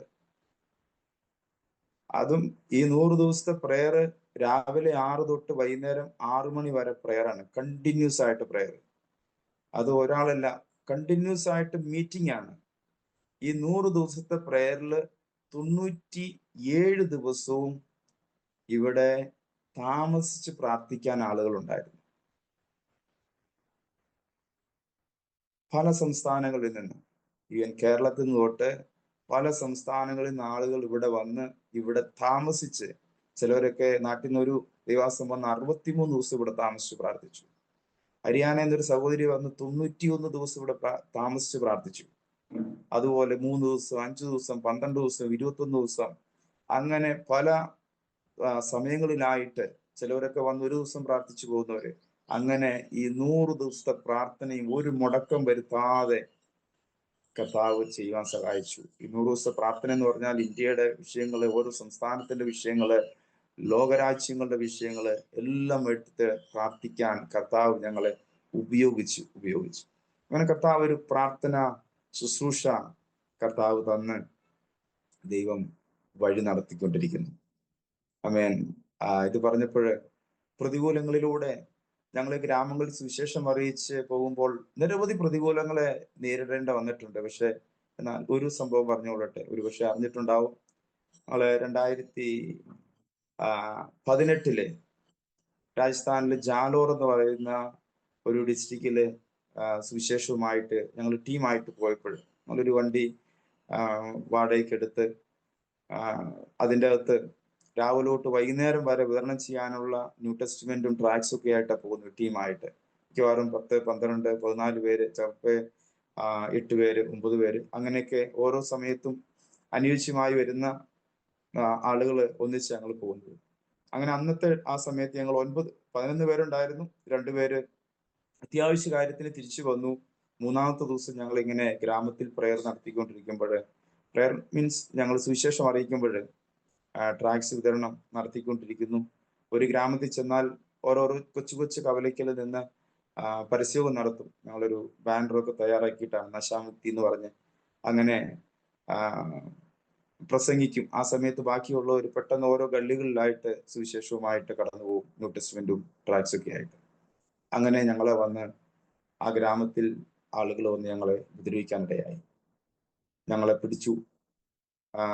അപ്പോൾ ഞങ്ങൾ കുറച്ചുപേരെ അവിടെ നിന്ന് വഴുതി പുറത്തോട്ട് പോന്നു. പക്ഷെ ഞങ്ങൾ എല്ലാവരും കൂടെ ഞങ്ങളിൽ നിന്ന് കുറച്ചുപേരെ അവര് പിടിച്ചു വെച്ചു. അപ്പോൾ അവരെ കൂടെ അല്ലാതെ നമുക്ക് തിരിച്ചു വരാൻ പറ്റത്തില്ല. അങ്ങനെ അവര് കൂട്ടമായിട്ട് വന്ന് ഞങ്ങൾ എല്ലാവരും പിടിച്ച് ഗ്രാമത്തിൽ കൊണ്ടുപോയി. വളരെ മൃഗീയമായിട്ടെന്ന് പറഞ്ഞാൽ ഞങ്ങളുടെ ശരീരത്തിൽ ജീവൻ ബാക്കി വെച്ചു എന്ന് പറയാം. അതുപോലെ 2.25 മണിക്കൂറോളം 2.5-2.5 മണിക്കൂറോളം, ഏകദേശം 3:45 ഞങ്ങളെ പിടിക്കുന്നു. 6:15 പോലീസ് വന്ന് ഞങ്ങളെ രക്ഷപ്പെടുത്തുന്നത് വരെ ഞങ്ങളെ അത്രയ്ക്കും മൃഗീയമായ രീതിയിൽ ഞങ്ങളെ ഉപദ്രവിച്ചു. ഈ അറസ്റ്റുകാരുടെ കുറുവടി ഉണ്ടല്ലോ, അത്, പിന്നെ ഇവിടുത്തെ നീമിന്റെ, അതായത് ആര്യവേപ്പിന്റെ പച്ച കമ്പുകള് ഒടിച്ചെടുത്ത് അതുകൊണ്ട് ഞങ്ങളെ വളരെ ഞങ്ങളുടെ എല്ലാവരുടെയും ചെവിക്കുകളുകള് അടിച്ചു. ഇങ്ങനെ പുറകോട്ട് കൈ പിടിച്ച് കെട്ടിയിട്ട് മുമ്പിൽ നിന്ന് തല കറങ്ങി വീഴുന്നത് വരത്തേക്കും ഇങ്ങനെ അടിച്ചുകൊണ്ടിരിക്കും. ഇപ്പോഴും അതിന്റെ ശാരീരികമായിട്ടുള്ള പ്രയാസങ്ങൾ ഞങ്ങൾക്ക് പലർക്കും ഉണ്ട്, എനിക്കും ഉണ്ട്. ഞാൻ ഈ കഴിഞ്ഞ വർഷവും നാട്ടിൽ പോകുമ്പോൾ ചെറിയ ട്രീറ്റ്മെന്റ് ഒക്കെ അതിന്റെ ചെയ്തുകൊണ്ടിരിക്കുന്നു. തിരുമൊക്കെ നടത്തിക്കൊണ്ടിരിക്കുന്നു. അധികം നേരം നിൽക്കാനുള്ള പ്രയാസമൊക്കെ ഉണ്ട്. പക്ഷെ എങ്കിലും മരണത്തിൽ നിന്ന് ശരിക്കും ഞങ്ങൾ മരണത്തെ മുഖാമുഖം കണ്ടൊരു അവസരമായിരുന്നത്. ഞങ്ങൾ പരസ്പരം അവസാനം ഒരു 2 മണിക്കൂറൊക്കെ കഴിഞ്ഞപ്പോൾ ഞങ്ങൾക്ക് പിന്നെ എഴുന്നേറ്റ് രക്ഷപ്പെട്ടു പോകാൻ പോലും പറ്റത്തില്ല. ഞങ്ങൾക്ക് രക്ഷപ്പെടാൻ കഴിയത്തില്ല. പരസ്പരം ഞങ്ങൾ സംസാരിച്ചു, നമ്മളുടെ കുറവുകൾ എന്തെങ്കിലുമൊക്കെ ഉണ്ടെങ്കിൽ ഏറ്റുപറഞ്ഞ് കർത്താവിൽ ഏൽപ്പിച്ചു കൊടുക്കാം. പക്ഷേ അവിടെ നിന്നെല്ലാം കർത്താവ് വിടുവിച്ചു. പൗലോസ് പറഞ്ഞതുപോലെ ഇത്ര ഭയങ്കരമായ മരണത്തിൽ നിന്ന് കർത്താവ് വിടുവിച്ചു, മേലാലും വിടുവിക്കും എന്ന് പറഞ്ഞ പോലെ ദൈവം നമുക്കൊരു നിയോഗം തന്നിട്ടുണ്ടെങ്കിൽ അത് പൂർത്തീകരിക്കുന്നത് വരെയും എത്ര വല്ല പ്രതികൂലങ്ങൾ വന്നാലും, എത്ര വലിയ പീഡനങ്ങൾ സഹിക്കേണ്ട വന്നാലും നമ്മുടെ ശുശ്രൂഷയൊന്നും അവസാനിപ്പിക്കാൻ ശത്രുവിന് കഴിയത്തില്ല എന്നുള്ളൊരു യാഥാർത്ഥ്യമാണ്. സഭയെ പീഡിപ്പിച്ചിട്ടുണ്ട്, ഇന്നും പീഡിപ്പിക്കുന്നു. പക്ഷെ അതുകൊണ്ടൊന്നും ഇന്ന് ഓർക്കുന്നു, അതിനേക്കാൾ ശക്തമായിട്ട് ദൈവം ഞങ്ങളെല്ലാവരും ഉപയോഗിച്ചിട്ടിരിക്കുക. അന്ന് ഞങ്ങൾ 9 പേരുണ്ടായിരുന്നു, 2 സഹോദരിമാരാ, അവരൊന്നും ചെയ്തില്ല.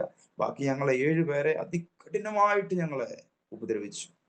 പക്ഷേ ഈ ഞങ്ങളെല്ലാവരെയും ദൈവം ഇന്ന് അതിശക്തമായിട്ട് ഉപയോഗിച്ചുകൊണ്ടിരിക്കുക. ആരും പിന്മാറിപ്പോയുമില്ല, ആരും വേല വിട്ട് മടങ്ങിപ്പോയതുമില്ല. കർത്താവ് ഉപയോഗിക്കുന്നു. കാരണം ദൈവത്തിൻ്റെ ഒരു നിയോഗം, കർത്താവ് നമുക്കൊക്കെ ഒരു സമയം നിശ്ചയിച്ചിട്ടുണ്ട്, നമ്മുടെ ആയുസ്സിനും നമ്മുടെ ശുശ്രൂഷയ്ക്കും. ആ ദൈവിക ലക്ഷ്യത്തിന്റെ നിയോഗം പൂർത്തീകരിക്കുന്നത് വരെയും ഒരു ശത്രുവിനും നമ്മുടെ ശുശ്രൂഷയെ തകർക്കാനോ, നമ്മുടെ ശുശ്രൂഷയെ സ്റ്റോപ്പ് ചെയ്യാനോ, നമ്മുടെ ജീവന് ഹാനി വരുത്താനോ കഴിയത്തില്ല എന്നുള്ളത് യാഥാർത്ഥ്യമാണ്. കർത്താവ് ഇന്നും ശക്തമായിട്ട് ഞങ്ങളെ ഉപയോഗിച്ചുകൊണ്ടിരിക്കുന്നു. ഗ്രാമത്തില് 3 സ്ഥലങ്ങളിലായിട്ട് നമുക്ക് കൂട്ടായ്മകൾ ദൈവം തന്നു. പക്ഷെ അവിടെയും പ്രതികൂലങ്ങളുണ്ടായി. 2 ഗ്രാമത്തിലെ ഉപദ്രവങ്ങളുണ്ടായി. ഒരു ഗ്രാമത്തിലെ വിശ്വാസികളെ കയറി മറ്റുള്ളവർ ഉപദ്രവിച്ചു, അവരുടെ പേര് കള്ളക്കേസുകൾ ഉണ്ടാക്കി. അവരെ സാധാരണക്കാരായിട്ടുള്ള ആൾക്കാരാണ്, അവർക്ക് അധികം വിദ്യാഭ്യാസമൊന്നുമില്ല. അവരെ പോലീസ് സ്റ്റേഷനിൽ വിളിച്ച് അവരെ അതിശക്തമായിട്ട് അവരെ ഭീഷണിപ്പെടുത്തുകയും അവരുടെ ഫോണൊക്കെ ദീർഘ ദിവസങ്ങളിൽ വാങ്ങിച്ചു വെക്കുകയും അവരൊത്തിരി മെന്റലി അവരെ പ്രയാസപ്പെടുത്തുകയൊക്കെ ചെയ്തു. എങ്കിലും അതിൽ ഭൂരിഭാഗം പേരും ഇന്ന് വിശ്വാസത്തിൽ നിലനിൽക്കുന്നു. അവരെയൊക്കെ ഫോണിലൂടെ കോണ്ടാക്ട് ചെയ്യുന്നു, ഇടയ്ക്കൊക്കെ അവരിവിടെ വരുന്നു. പക്ഷെ ആ ഗ്രാമത്തിൽ നമ്മുടെ പ്രാർത്ഥന തുടരാൻ കഴിയുന്നില്ല. അതുപോലെ വേറൊരു ഗ്രാമത്തിൽ അതിനു മുമ്പ് ഞങ്ങൾ പോയി, അവിടെയും പ്രശ്നങ്ങളുണ്ടായി.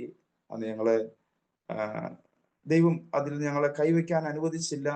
വലിയൊരു ആപത്തിൽ നിന്ന് കർത്താവ് ഞങ്ങളെ വിടുവിച്ചു കൊണ്ടുവന്നു. വളരെ അന്തരീക്ഷം വളരെ മോശമായി. എന്ത് സംഭവിക്കുമെന്നും അറിയത്തില്ല, അതുപോലത്തെ ഒരു സാഹചര്യമായിപ്പോയി. പക്ഷെ അവിടെ നിന്നെല്ലാം കർത്താവ് വിടുവിച്ചു. പക്ഷെ ഒരു ഗ്രാമത്തിൽ ഇപ്പോഴും പ്രയർ നടക്കുന്നുണ്ട്. എന്നാലും ദൈവം ഈ ദിവസങ്ങളില് പല കോണ്ടാക്റ്റുകൾ പല സ്ഥലങ്ങളിൽ നിന്നായിട്ട് ഫോണിൽ കൂടെയുള്ള ആ ഒരു ശുശ്രൂഷയും ദൈവം തന്നിട്ടുണ്ട്. പുതിയ പുതിയ ആളുകൾ ഒരാൾക്ക് ദൈവം സൗഖ്യം കൊടുത്താൽ അവര് മറ്റുള്ളവരോട് പറഞ്ഞ് നമ്പർ കൊടുത്ത് അങ്ങനെ വിളിക്കുന്നവർക്ക് സുവിശേഷം പറയുന്നു. അവര് കർത്താവിനെ അറിയുന്നു. അങ്ങനെ കർത്താവിന്റെ വേല ഇവിടെ വർദ്ധിച്ചു വരുന്നു. രാജസ്ഥാനിൽ ഇത്രയൊക്കെ പ്രതികൂലമാണെങ്കിലും പല സ്ഥലങ്ങളിലും സഭാ ഹോളുകൾ അടഞ്ഞു കിടക്കുന്നു. പല സ്ഥലത്തും ആരാധനകൾ നിർത്തിവെച്ചിരിക്കുന്നു. പല സ്ഥലത്തും ഓൺലൈനിൽ പ്രയർ നടന്നുകൊണ്ടിരിക്കുന്നു. എന്നാൽ കർത്താവ് സഹായിച്ച് കർത്താവിന്റെ മഹത്വത്തിന് വേണ്ടിയും കർത്താവിന്റെ കൃപയിൽ ആശ്രയിച്ച് ഇന്നുവരെയും ഇവിടുത്തെ കൂട്ടായ്മ നിർത്തിവെച്ചില്ല. ഒരു ദിവസം പോലും CSF മിലിറ്ററി ഫോഴ്സിലെ ആരാധന നടക്കുന്നു. നമുക്ക് വളരെ പ്രയാസങ്ങൾ അവര് നമ്മുടെ പിന്നാലെ വരുന്നുണ്ട്, നമ്മളെ അന്വേഷിച്ചുകൊണ്ടിരിക്കുന്നു. നമ്മൾ ഏതെങ്കിലും തരത്തിൽ കൊടുക്കാനൊക്കെ അവസരങ്ങൾ നോക്കിക്കൊണ്ടിരിക്കുന്നുണ്ട്. പക്ഷെ അതിന്റെ മധ്യയും അതേ മിലിറ്ററിക്കകത്തുനിന്ന് തന്നെ ദൈവം പുതിയ പുതിയ ആത്മാക്കളെ തരുന്നു. അതും കർത്താവിന്റെ മഹത്വത്തിന് വേണ്ടി ഞാൻ പറയട്ടെ. അതുപോലെ ഇവിടെയും പുറത്തൊരു ആരാധനാ ഭവൻ പണിയാനും ഒരു പാർസനേജ് പണിയാനൊക്കെ ദൈവം സഹായിച്ചു. ഇവിടെയും കർത്താവ് ലോക്കൽസ് ആയിട്ടുള്ള കുറച്ച് ദൈവമക്കളെ ദൈവം തന്നിട്ടുണ്ട്. ദൈവം ഇപ്പോഴും തന്നുകൊണ്ടിരിക്കുന്നു. ഇനിയും കുറച്ചു പേരൊക്കെ സ്നാനത്തിനായിട്ട് തയ്യാറായിക്കൊണ്ടിരിക്കുന്നു. അങ്ങനെ കർത്താവിന്റെ അതിശ്രേഷ്ഠമായ ശുശ്രൂഷയ്ക്ക് കർത്താവ് സഹായിച്ചുകൊണ്ടിരിക്കുന്നു. കർത്താവിന്റെ നാമത്തിന് മഹത്വം ഉണ്ടാകട്ടെ. ഞങ്ങളെ കൂടുതലും ഫോക്കസ് ചെയ്യുന്നത് ഇവിടുത്തെ നേറ്റീവായിട്ടുള്ള മിഷണറിമാരെ, നേറ്റീവായിട്ടുള്ള ലീഡേഴ്സിനെ തയ്യാറാക്കി കർത്താവിന്റെ വേലയ്ക്ക് വേണ്ടി ഉപയോഗിക്കാൻ വേണ്ടി ഞങ്ങൾ അതിനുവേണ്ടി പരിശ്രമിക്കുന്നു, അതിനുവേണ്ടി പ്രാർത്ഥിക്കുന്നു. അതിനുവേണ്ടി ഒരു പ്രാർത്ഥനാ മൂവ്മെന്റ് മുമ്പോട്ട് കൊണ്ടുപോകുന്നു. അനേക സ്ഥലങ്ങളിൽ നിന്ന്, രാജസ്ഥാനിൽ നിന്ന് മാത്രമല്ല, ഡൽഹിയിൽ നിന്ന്, ഹിമാചലിൽ നിന്ന്, അതുപോലെ ഉത്തരാഖണ്ഡിൽ നിന്ന്, ബോംബെയിൽ നിന്ന്, UP യിൽ നിന്ന്, ഹരിയാനയിൽ നിന്നൊക്കെയും ഈ പ്രാർത്ഥനാ ഗ്രൂപ്പിൽ ആളുകൾ ജോയിൻ ചെയ്ത് പ്രാർത്ഥിച്ചു വരുന്നു. ഇന്ത്യയുടെ ഉണർവിന് വേണ്ടി പ്രാർത്ഥിക്കുന്നു. നമ്മളൊരു കാര്യം ഉറപ്പിക്കുന്നു, വിശ്വസിക്കുന്നു, വലിയൊരു ഉണർവ് ദൈവം ഇന്ത്യയിൽ ചെയ്യും. ആർക്കും തടുത്തു നിർത്തുവാൻ കഴിയാത്ത, ആർക്കും ചിന്തിക്കാൻ കഴിയാത്തൊരു തലത്തില് ദൈവപ്രവൃത്തി നമ്മുടെ ഭാരതത്തിൽ ഉണ്ടാകും. അതിനുവേണ്ടി ശക്തമായി ദൈവം ഒരു ഉൾവിളിയും ഒരു ഉത്ബോധവും ദൈവം തന്നിട്ടുണ്ട്. അതനുസരിച്ച് അതിനായി പ്രാർത്ഥിച്ചുകൊണ്ടിരിക്കുന്നതിനായിട്ട് ഒരുങ്ങിക്കൊണ്ടിരിക്കുന്നു. ഇന്ത്യയിൽ നിന്ന് അനേക പ്രാർത്ഥനാ വീരന്മാരെ, അനേക മിഷണറിമാരെ, അനേക ശുശ്രൂഷകരെ ദൈവം ലോകത്തിന്റെ വിവിധ രാജ്യങ്ങളിലേക്ക് ശുശ്രൂഷയ്ക്ക് വേണ്ടി അയക്കും. 100 ദിവസത്തെ പ്രാർത്ഥനയുടെ സമയത്ത് ദൈവം തന്ന ഒരു ബോധ്യമായിരുന്നു. ഒരു കാലഘട്ടത്ത് വിദേശ മിഷണറിമാർ ഇന്ത്യയിൽ വന്ന് സുവിശേഷം അറിയിച്ചെങ്കിൽ, വരുന്ന നാളുകളിൽ കർത്താവിന്റെ വരവ് വൈകുന്നെങ്കിൽ ഇന്ത്യയിൽ നിന്ന് അനേക ശുശ്രൂഷകരെ വിദേശ രാജ്യങ്ങളിൽ പോയി സുവിശേഷം അറിയിക്കുവാൻ, പ്രാർത്ഥിക്കുവാൻ, ശുശ്രൂഷ ചെയ്യുവാൻ ഇന്ത്യയിൽ നിന്ന് ദർശനത്തോടെ കർത്താവ് ചിലരെ എഴുന്നേൽപ്പിക്കും. ആ ദിനത്തിനായിട്ട് പ്രാർത്ഥനയോടെ കാത്തിരിക്കാം. എനിക്ക് ഇതുപോലെ ഈ അരോമ TVയിലെ സാക്ഷ്യത്തിന് അവസരം ഒരുക്കി തന്ന കർത്താവിന്റെ വിലയേറിയ ദാസൻ ഡാനിയൽ ജോൺ പാസ്റ്ററോടുള്ള സ്നേഹവും നന്ദിയും അറിയിക്കുന്നു. അതുപോലെ ഈ അരോമ TVയുടെ എല്ലാ പ്രേക്ഷകരോടുള്ള സ്നേഹവും നന്ദി അറിയിക്കുന്നു. കർത്താവ് നിങ്ങളെ എല്ലാവരെയും ധാരാളമായി അനുഗ്രഹിക്കട്ടെ. ഞാൻ ഈ അരോമ TVയിലെ പ്രേക്ഷകർക്ക് വേണ്ടി ഒരു വാക്ക് പ്രാർത്ഥിക്കാം. പരിശുദ്ധ പിതാവേ, നന്ദിയോടെ തിരുനാമത്തിന് ഞങ്ങൾ സ്തോത്രം ചെയ്യുന്നു. ഈ നല്ല സമയത്തെ ഓർത്ത് ഞങ്ങൾ അങ്ങേ മഹത്വപ്പെടുത്തുന്നു. ഇളയവന്റെ ജീവിതത്തില് അവിടുന്ന് ചെയ്ത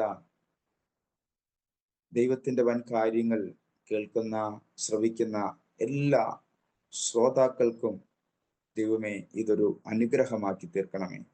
അവരുടെ വിശ്വാസം വർദ്ധിക്കുവാൻ, അവരുടെ പ്രത്യാശ വർദ്ധിക്കുവാൻ, ക്രിസ്തുവിൽ അവരുടെ ദർശനം വർദ്ധിക്കുവാൻ ദൈവം അവിടുന്ന് ക്രമ നൽകണമേ എന്ന് ദൈവത്തോട് പ്രാർത്ഥിക്കുന്നു. ഈ അരോമ TVയുടെ നേതൃത്വത്തിലായിരിക്കുന്ന പ്രിയ ഡാനിയൽ ജോൺ പാസ്റ്റർക്കായി പ്രാർത്ഥിക്കുന്നു. തൻ്റെ കുടുംബത്തിനായി പ്രാർത്ഥിക്കുന്നു. തൻ്റെ ശുശ്രൂഷകൾക്കായി പ്രാർത്ഥിക്കുന്നു.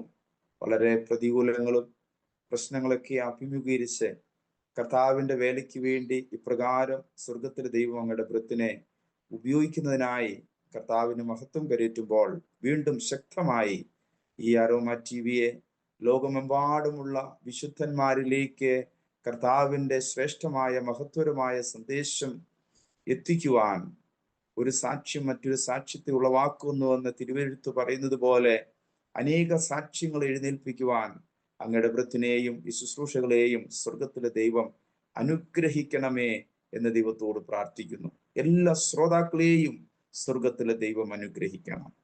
പ്രാർത്ഥന കേട്ടതിനായി സ്തോത്രം. യേശുവിൻ നാമത്തിൽ തന്നെ പിതാവേ, ആമേൻ, ആമേൻ, ആമേൻ, ആമേൻ. താങ്ക് യു കർത്താവിന്റെ വിലപ്പെട്ട ദാസൻ പാസ്റ്റർ മാത്യു അവറുകൾ. ഇത്രത്തോളം സമയം വളരെ അനുഗ്രഹിക്കപ്പെട്ടതും ഹൃദയസ്പർശിയുമായ ദൈവത്തിന്റെ പദ്ധതികളെ കുറിച്ച്, ദൈവത്തിന്റെ നടത്തിപ്പുകളെ കുറിച്ച്, ദൈവനാമ മഹത്വത്തിനു വേണ്ടി അരോമ TV ശ്രോതാക്കളോടൊപ്പം പങ്കുവയ്ക്കുവാൻ സ്വർഗത്തിലെ ദൈവം കൃപ ചെയ്തത് ഓർത്ത് ഞാൻ ദൈവത്തിന്റെ മഹത്വം കരയറ്റുകയും കർത്താവിന്റെ ദാസനുള്ളതായ നന്ദി, സ്നേഹവും കടപ്പാടും അറിയിക്കുകയും ചെയ്യുന്നു. ദൈവം ഒരു വ്യക്തിയെ തിരഞ്ഞെടുത്ത് ദൈവം ഉപയോഗിക്കുന്ന വിധങ്ങൾ ഒരു മനുഷ്യർക്കും മുന്നമേ നിശ്ചയിക്കുവാനോ മനസ്സിലാക്കുവാനോ കഴിയത്തില്ല. അത് മാതാപിതാക്കന്മാർക്കോ സഹോദരങ്ങൾക്കോ ഉൾപ്പെട്ടു നിൽക്കുന്ന പ്രസ്ഥാനത്തിനോ സമൂഹത്തിനോ ആർക്കും ചിന്തിക്കാവുന്നതിന് അപ്പുറമാണ് ദൈവത്തിന്റെ കാര്യപരിപാടി. നാം അതിലൂടെ കടന്നു പോകുമ്പോൾ മാത്രമേ നമുക്ക് യഥാർത്ഥത്തിൽ ഇതായിരുന്നോ ദൈവത്തിന് എന്നെക്കുറിച്ചുള്ള പദ്ധതി എന്ന് മനസ്സിലാക്കുവാൻ തക്കവണ്ണം കഴിയുകയുള്ളൂ. വളരെ ചെറുപ്പത്തിൽ തന്നെ ഹൃദയത്തിലുണ്ടായിരുന്ന ആഗ്രഹം, വളരെ നല്ല തികഞ്ഞ ഒരു കത്തോലിക്ക ഭക്തിയുള്ള മാതാപിതാക്കന്മാർക്ക് ആ ഒരു ഭക്തിയോടുകൂടി ജനിച്ച് വളർത്തപ്പെട്ട ഒരു ബാല്യത്തെക്കുറിച്ച് പ്രാരംഭത്തിൽ ഓർപ്പിച്ചു. അങ്ങനെ വളർന്നു വന്ന സാഹചര്യത്തില് കത്തോലിക്ക സഭയിലെ ഒരു പുരോഹിതനായി ശുശ്രൂഷയില് മുന്നേറണം എന്നൊക്കെ ആണ് ബാല്യത്തിൽ ആഗ്രഹിച്ചെങ്കിലും അതിൽ നിന്നും വ്യത്യസ്തമായി എനിക്ക് പുരോഹിതൻ മാത്രമല്ല ഒരു മിഷണറി പുരോഹിതനായി മാറണം എന്നുള്ള ഒരു ചിന്താഗതി ഹൃദയത്തിൽ ഉടലെടുത്തു. തുടർന്ന് ഹൃദയത്തില് വന്ന 13 ചോദ്യങ്ങൾക്കുള്ള മറുപടി ഒരു ദൈവദാസനിലൂടെ വളരെ വ്യക്തമായി മനസ്സിലാക്കുവാൻ കഴിഞ്ഞപ്പോൾ ജീവിതം കർത്താവിന് വേണ്ടി സമർപ്പിക്കുവാനും കർത്താവിന്റെ വചനപ്രകാരം പണിയപ്പെടുവാനും ഏൽപ്പിച്ചു കൊടുത്തു. പിന്നത്തേതിലെ രക്ഷിക്കപ്പെടുവാനും സ്നാനപ്പെടുവാനും കർത്താവിന്റെ കൽപ്പനയ്ക്ക് വിധേയപ്പെട്ട് അനുസരിച്ച് കർത്താവിന്റെ വഴികൾ നടക്കുവാനും ജീവിതം സമർപ്പിച്ചപ്പോൾ ഉറ്റവരും ഉടയവരും ഭവനത്തിൽ നിന്നുള്ളവരും എല്ലാവരും ഉപേക്ഷിച്ചു. അതങ്ങനെ, അത് സ്വാഭാവികമായ കാര്യമാണ്. കർത്താവിനോട് ചേർന്ന് നിൽക്കണമെങ്കിൽ ചിലരൊക്കെ നമ്മളെ ഉപേക്ഷിക്കണം, ചിലതൊക്കെ നമ്മൾ ഉപേക്ഷിക്കണം. എങ്കിൽ മാത്രമേ കർത്താവിനോട് ചേർന്ന് നിൽക്കാൻ തക്കവണ്ണം കഴിയത്തുള്ളൂ. അങ്ങനെയെങ്കിൽ കർത്താവിനോട് ചേർന്ന് നിൽക്കുവാൻ വേണ്ടിയിട്ട് ആ പ്രിയപ്പെട്ടവരൊക്കെ നമ്മളെ ഒഴിവാക്കി നമ്മൾ അതിൽ നിന്ന് വ്യത്യസ്തമായ ഒരു പാത തിരഞ്ഞെടുക്കുവാൻ അവസരമുണ്ടായി.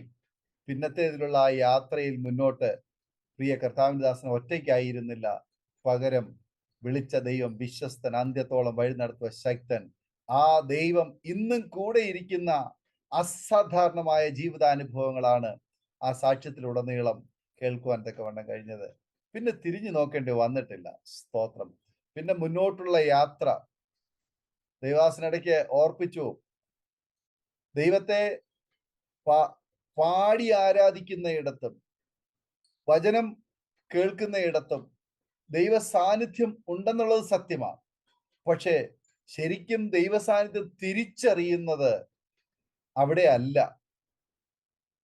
നാം ദൈവത്തിന്റെ സാന്നിധ്യം തിരിച്ചറിയുന്നത് നാം ഒറ്റപ്പെടുമ്പോഴാണ്, നാം കഷ്ടതയിലായിരിക്കുമ്പോഴാണ്, നാം തീച്ചൂളയുടെ അനുഭവങ്ങളിലൂടെ കടന്നു പോകുമ്പോഴാണ് ദൈവ സാന്നിധ്യം തിരിച്ചറിയുന്നത്. നമ്മൾ പാട്ട് പാടുമ്പോഴും പ്രാർത്ഥിക്കുമ്പോഴും ആരാധിക്കുമ്പോഴും ദൈവ സാന്നിധ്യം ഉണ്ട്. പക്ഷെ പലപ്പോഴും അത് എല്ലാവർക്കും ബോധ്യമാകണമെന്നില്ല, തിരിച്ചറിയണമെന്നില്ല. എന്നാൽ കർത്താവിന് വേണ്ടിയിട്ട് നാം കഷ്ടം അനുഭവിക്കുമ്പോൾ, നാം തീച്ചൂളയുടെ അനുഭവത്തിലാകുമ്പോൾ, നമുക്കറിയാം ഹനന്യ, വസരിയേൽ, മീശായേൽ, എബ്രായ ബാലന്മാര് അവര് ദൈവത്തെ വിശ്വസിച്ചു, ദൈവത്തെ ഏറ്റുപറഞ്ഞവരാ. പക്ഷെ ആ ദൈവത്തെ നേരിട്ട് കണ്ടത് തീച്ചൂളയ്ക്കകത്താ. ദാനിയേല് ദൈവത്തെ ഏറ്റുപറഞ്ഞവനാ, പക്ഷെ ദൈവ സാന്നിധ്യം നേരിട്ട് അനുഭവിച്ചറിഞ്ഞത് സിംഹക്കുഴിയില. ജോസഫ് കാരാഗ്രഹത്തില അത് അറിയുവാനിടയായി തീർന്നത്. അങ്ങനെ നിരവധി സംഭവങ്ങൾ, തിരുവെഴുത്തുകൾ നമുക്ക് കാണാൻ കഴിയുന്നുണ്ട്.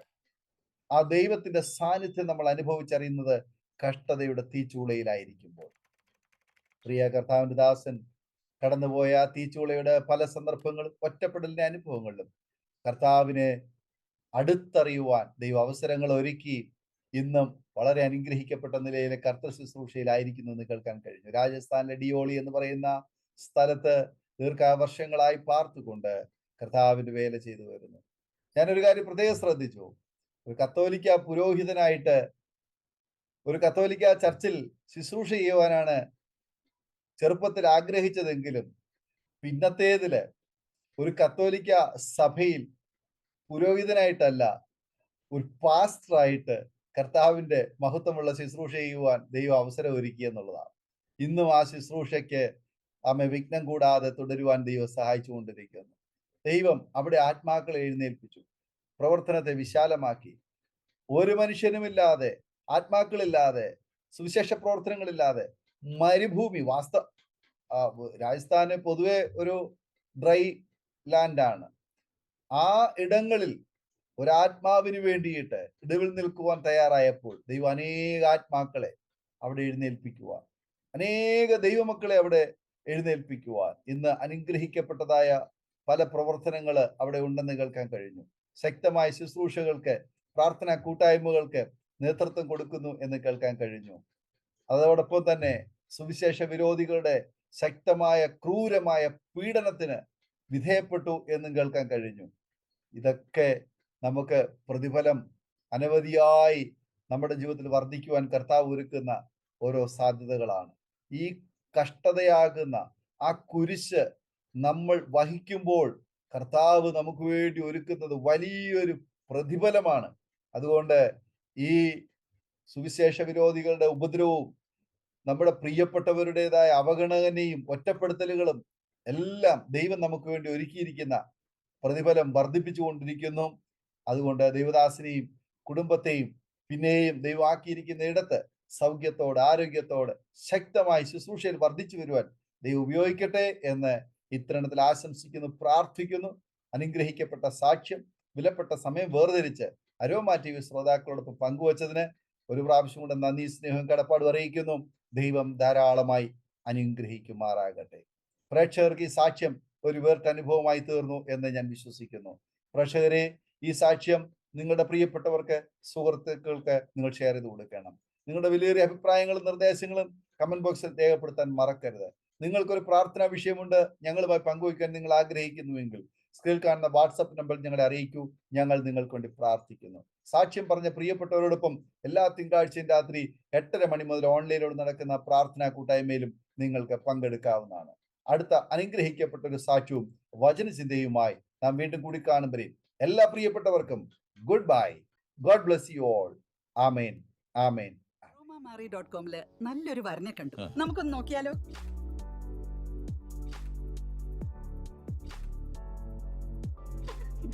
എന്തായാലും നമ്മൾ അറോമ മാറി തിരഞ്ഞെടുത്തത് ശരിയായ തീരുമാനമായിരുന്നു.